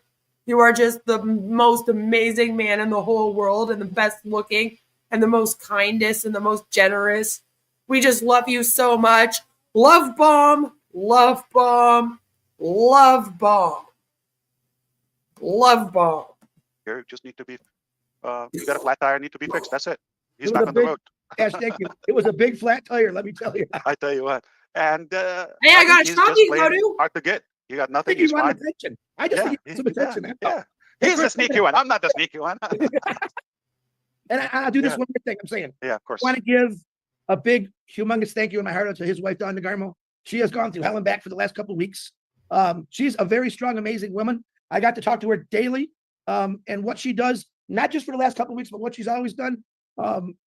I think every guy in the world could be lucky enough to find a woman like that because she's an amazing individual. She's full of He love. has a crush And on her, I think. she went through the test the last couple of weeks, and she succeeded. We all jumped in to help her we could, and I want to thank you all for that. And that's what families do. When families are down, we help them out. Even sometimes when we don't disagree with our family members, when they're down, we get in there and help them out. This world's down right now, and we're going to help them all out. That's all I got, Ash. I'm going to shut it down and let something else. Don DeGarmo, you're one of the 1% of the 50% who don't divorce, who stay married, okay? So, yeah, And Marty- whoever Marty puts up with doesn't- with our brother, okay, definitely a hero. So she got my vote. And Marty's not miserable, so it must be working. Yeah, thanks, Dawn. That was fun. We had to keep it on a good Yeah. note. I appreciate you. I love you all. I certainly want the best for us. You're not Yeah. going to expect anything from us except value or something to advance your life. Ramola's back. I didn't pay attention. Yeah, Ramola popped in. I see that. Ramola, Ash threw you out. No, he didn't. You bounced out. I would Ramola. never do that. You got bounced out, but we heard what you said. He was talking about you for 30 minutes past when you left. He really liked it. We can't hear you, She Ramola. came without a sound. Yeah. Hey, Chris, that's Julie wanted me to say, Ash, she had to hop off. And to remind you to do the introduction part, Chris, for the. I did the introduction. I That's thought he okay. did. Oh no. Okay, let's do it again. Hey, Julie, you can call me. You did it all night. I got it. Gene sent me a text. Take two. Okay. It looks like she didn't like it. Take two. Take two All right. live. Welcome, Ash Mafar and everyone, to page 3 1/4. Here we go. Love you, Ash. Thank you so much. Thank you. Thank On you, behalf thank of you, thank you Ominu so Group much. and everybody who's not here, we love you. Thank you. You have a farm of dogs behind you. They're very cute puppies. Yep. Big schnauzer on the right. Wow. Thank you, Ash. Very good. Oh, Oh, great. thank you, Gene. Appreciate you. This was fun. I don't know if it was any value to you, but we tried to do our best and give you more clarification on the way ahead. We have to detach from the emotional things we've done before. It's not going to be the same. If you're not open for change, you're going to suffer a lot because it's not the same. This was fun, and I can't wait for next time. Once we have more to tell you, we will come back. We're not set in stone. We don't have a schedule. We don't have a boss. We see the need. We'll just You're arrange the something boss. and we'll come. And hopefully next time, Mr. DeGarmo will be with us on the screen. Yeah. Thank you, Robin, for being here the entire time. Thank you. All right, have a good one. I'm out of here. Oh my goodness. Oh my I'm Lord. gonna have to say something. So that was the question and answer session, guys. That's the end. We've made it to the end. We've made it to the end. And then Sam says, Robin looking beautiful as always. You know, her and her fresh horizons. Ow, chicka, bow, wow. You like that? You like that, Sam? So that's their question and answer period. My lighting's all messed up again. It was good. I wasn't this bright when we started. But it's all messed up again. Looks like I have no eyebrows. It's kind of funny. I could do this all day. Okay. I don't feel like there's more clarity. I feel like we didn't learn anything, but we did get to see the cult doing its cultiness. And that's really what we're here for now, I guess, going forward. because they don't have a business, they don't have products, they're not signing anyone up. But this is going to continue. I don't think there's going to be a corporate webinar this week. I guess we'll have to see if they decide to do one on the weekend. I mean, it's already, getting on there in the week here. So unless they pop up all of a sudden the next couple days, which I doubt. Sounded like they weren't going to. But if they do, then I'll let you know. We are for sure going to be doing a Friday with my Sarah's and on Friday, and there will be a video going up tomorrow, so stay tuned for that. I am going to go and clean my ears out and wash my face and drink some bleach and try to get over all of this. It was a lot, but it was a lot of nonsense. I still don't know what his plan is for the future. All I know is that it's apparently going to be better and bigger than what he did have planned. And it's going to have something to do with AI. So I guess stay tuned for that. Thank you so much for being here with me and for going through that with me. It was a hard one, but I do think it's important, now that we're just seeing them doing the cult thing. I think it's fair to fully just call this a cult. I mean, I feel more confident calling it a cult than I do calling it a business. It's very much more of a cult than it is a business or even an MLM, because it doesn't even really have an MLM structure anymore. There isn't a structure. It's just a bunch of people praising Ash on webinars. And I guess that's all it will ever be. But I guess stay tuned and we'll find out. Again, thanks so much for being here. See you guys very, very soon. I love all your faces. And like always, we're in it to win it. Mwah! Bye!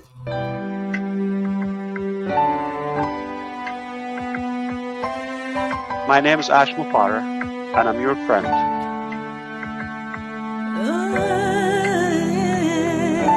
My name is Ash Mufara, and I'm your friend.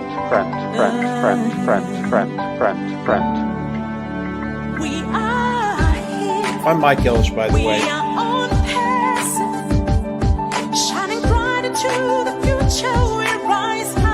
Call me Reverend Jim Jones, okay? Let's go to Guyana, all right? No joke. Is that the call? Hey.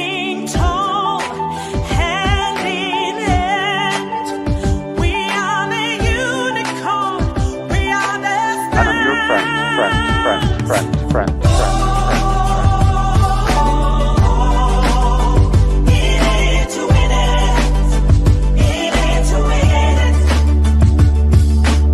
That negative YouTube channel has got more followers on it than I do on my own. It breaks my heart. And I'm your friend.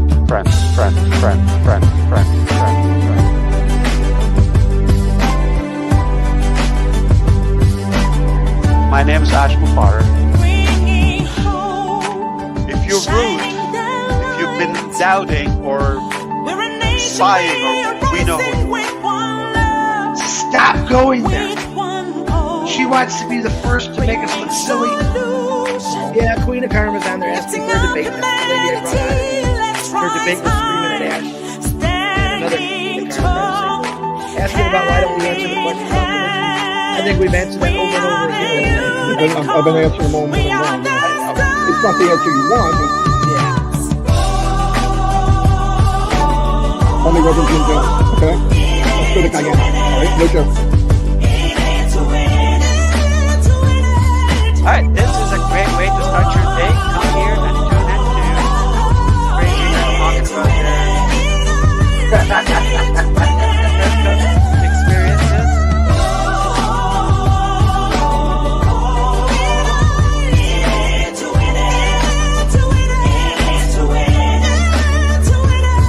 My name is Ash Mufara, and I'm your friend.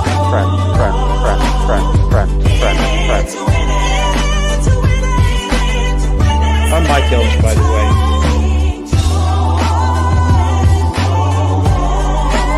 And I'm your friend. Thanks for coming, everyone. Have a great night. I love all your Stop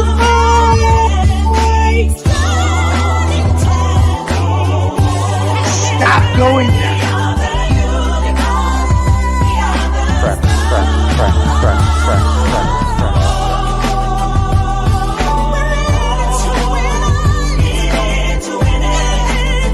That negative YouTube channel has got more followers on it than I do on my YouTube channel.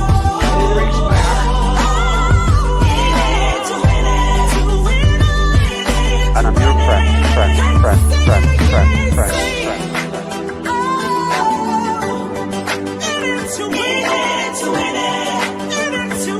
My name is Ashton Potter.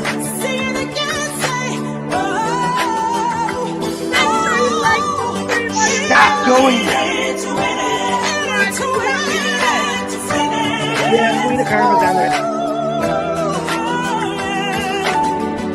My name is Ashton Potter, and I'm your friend.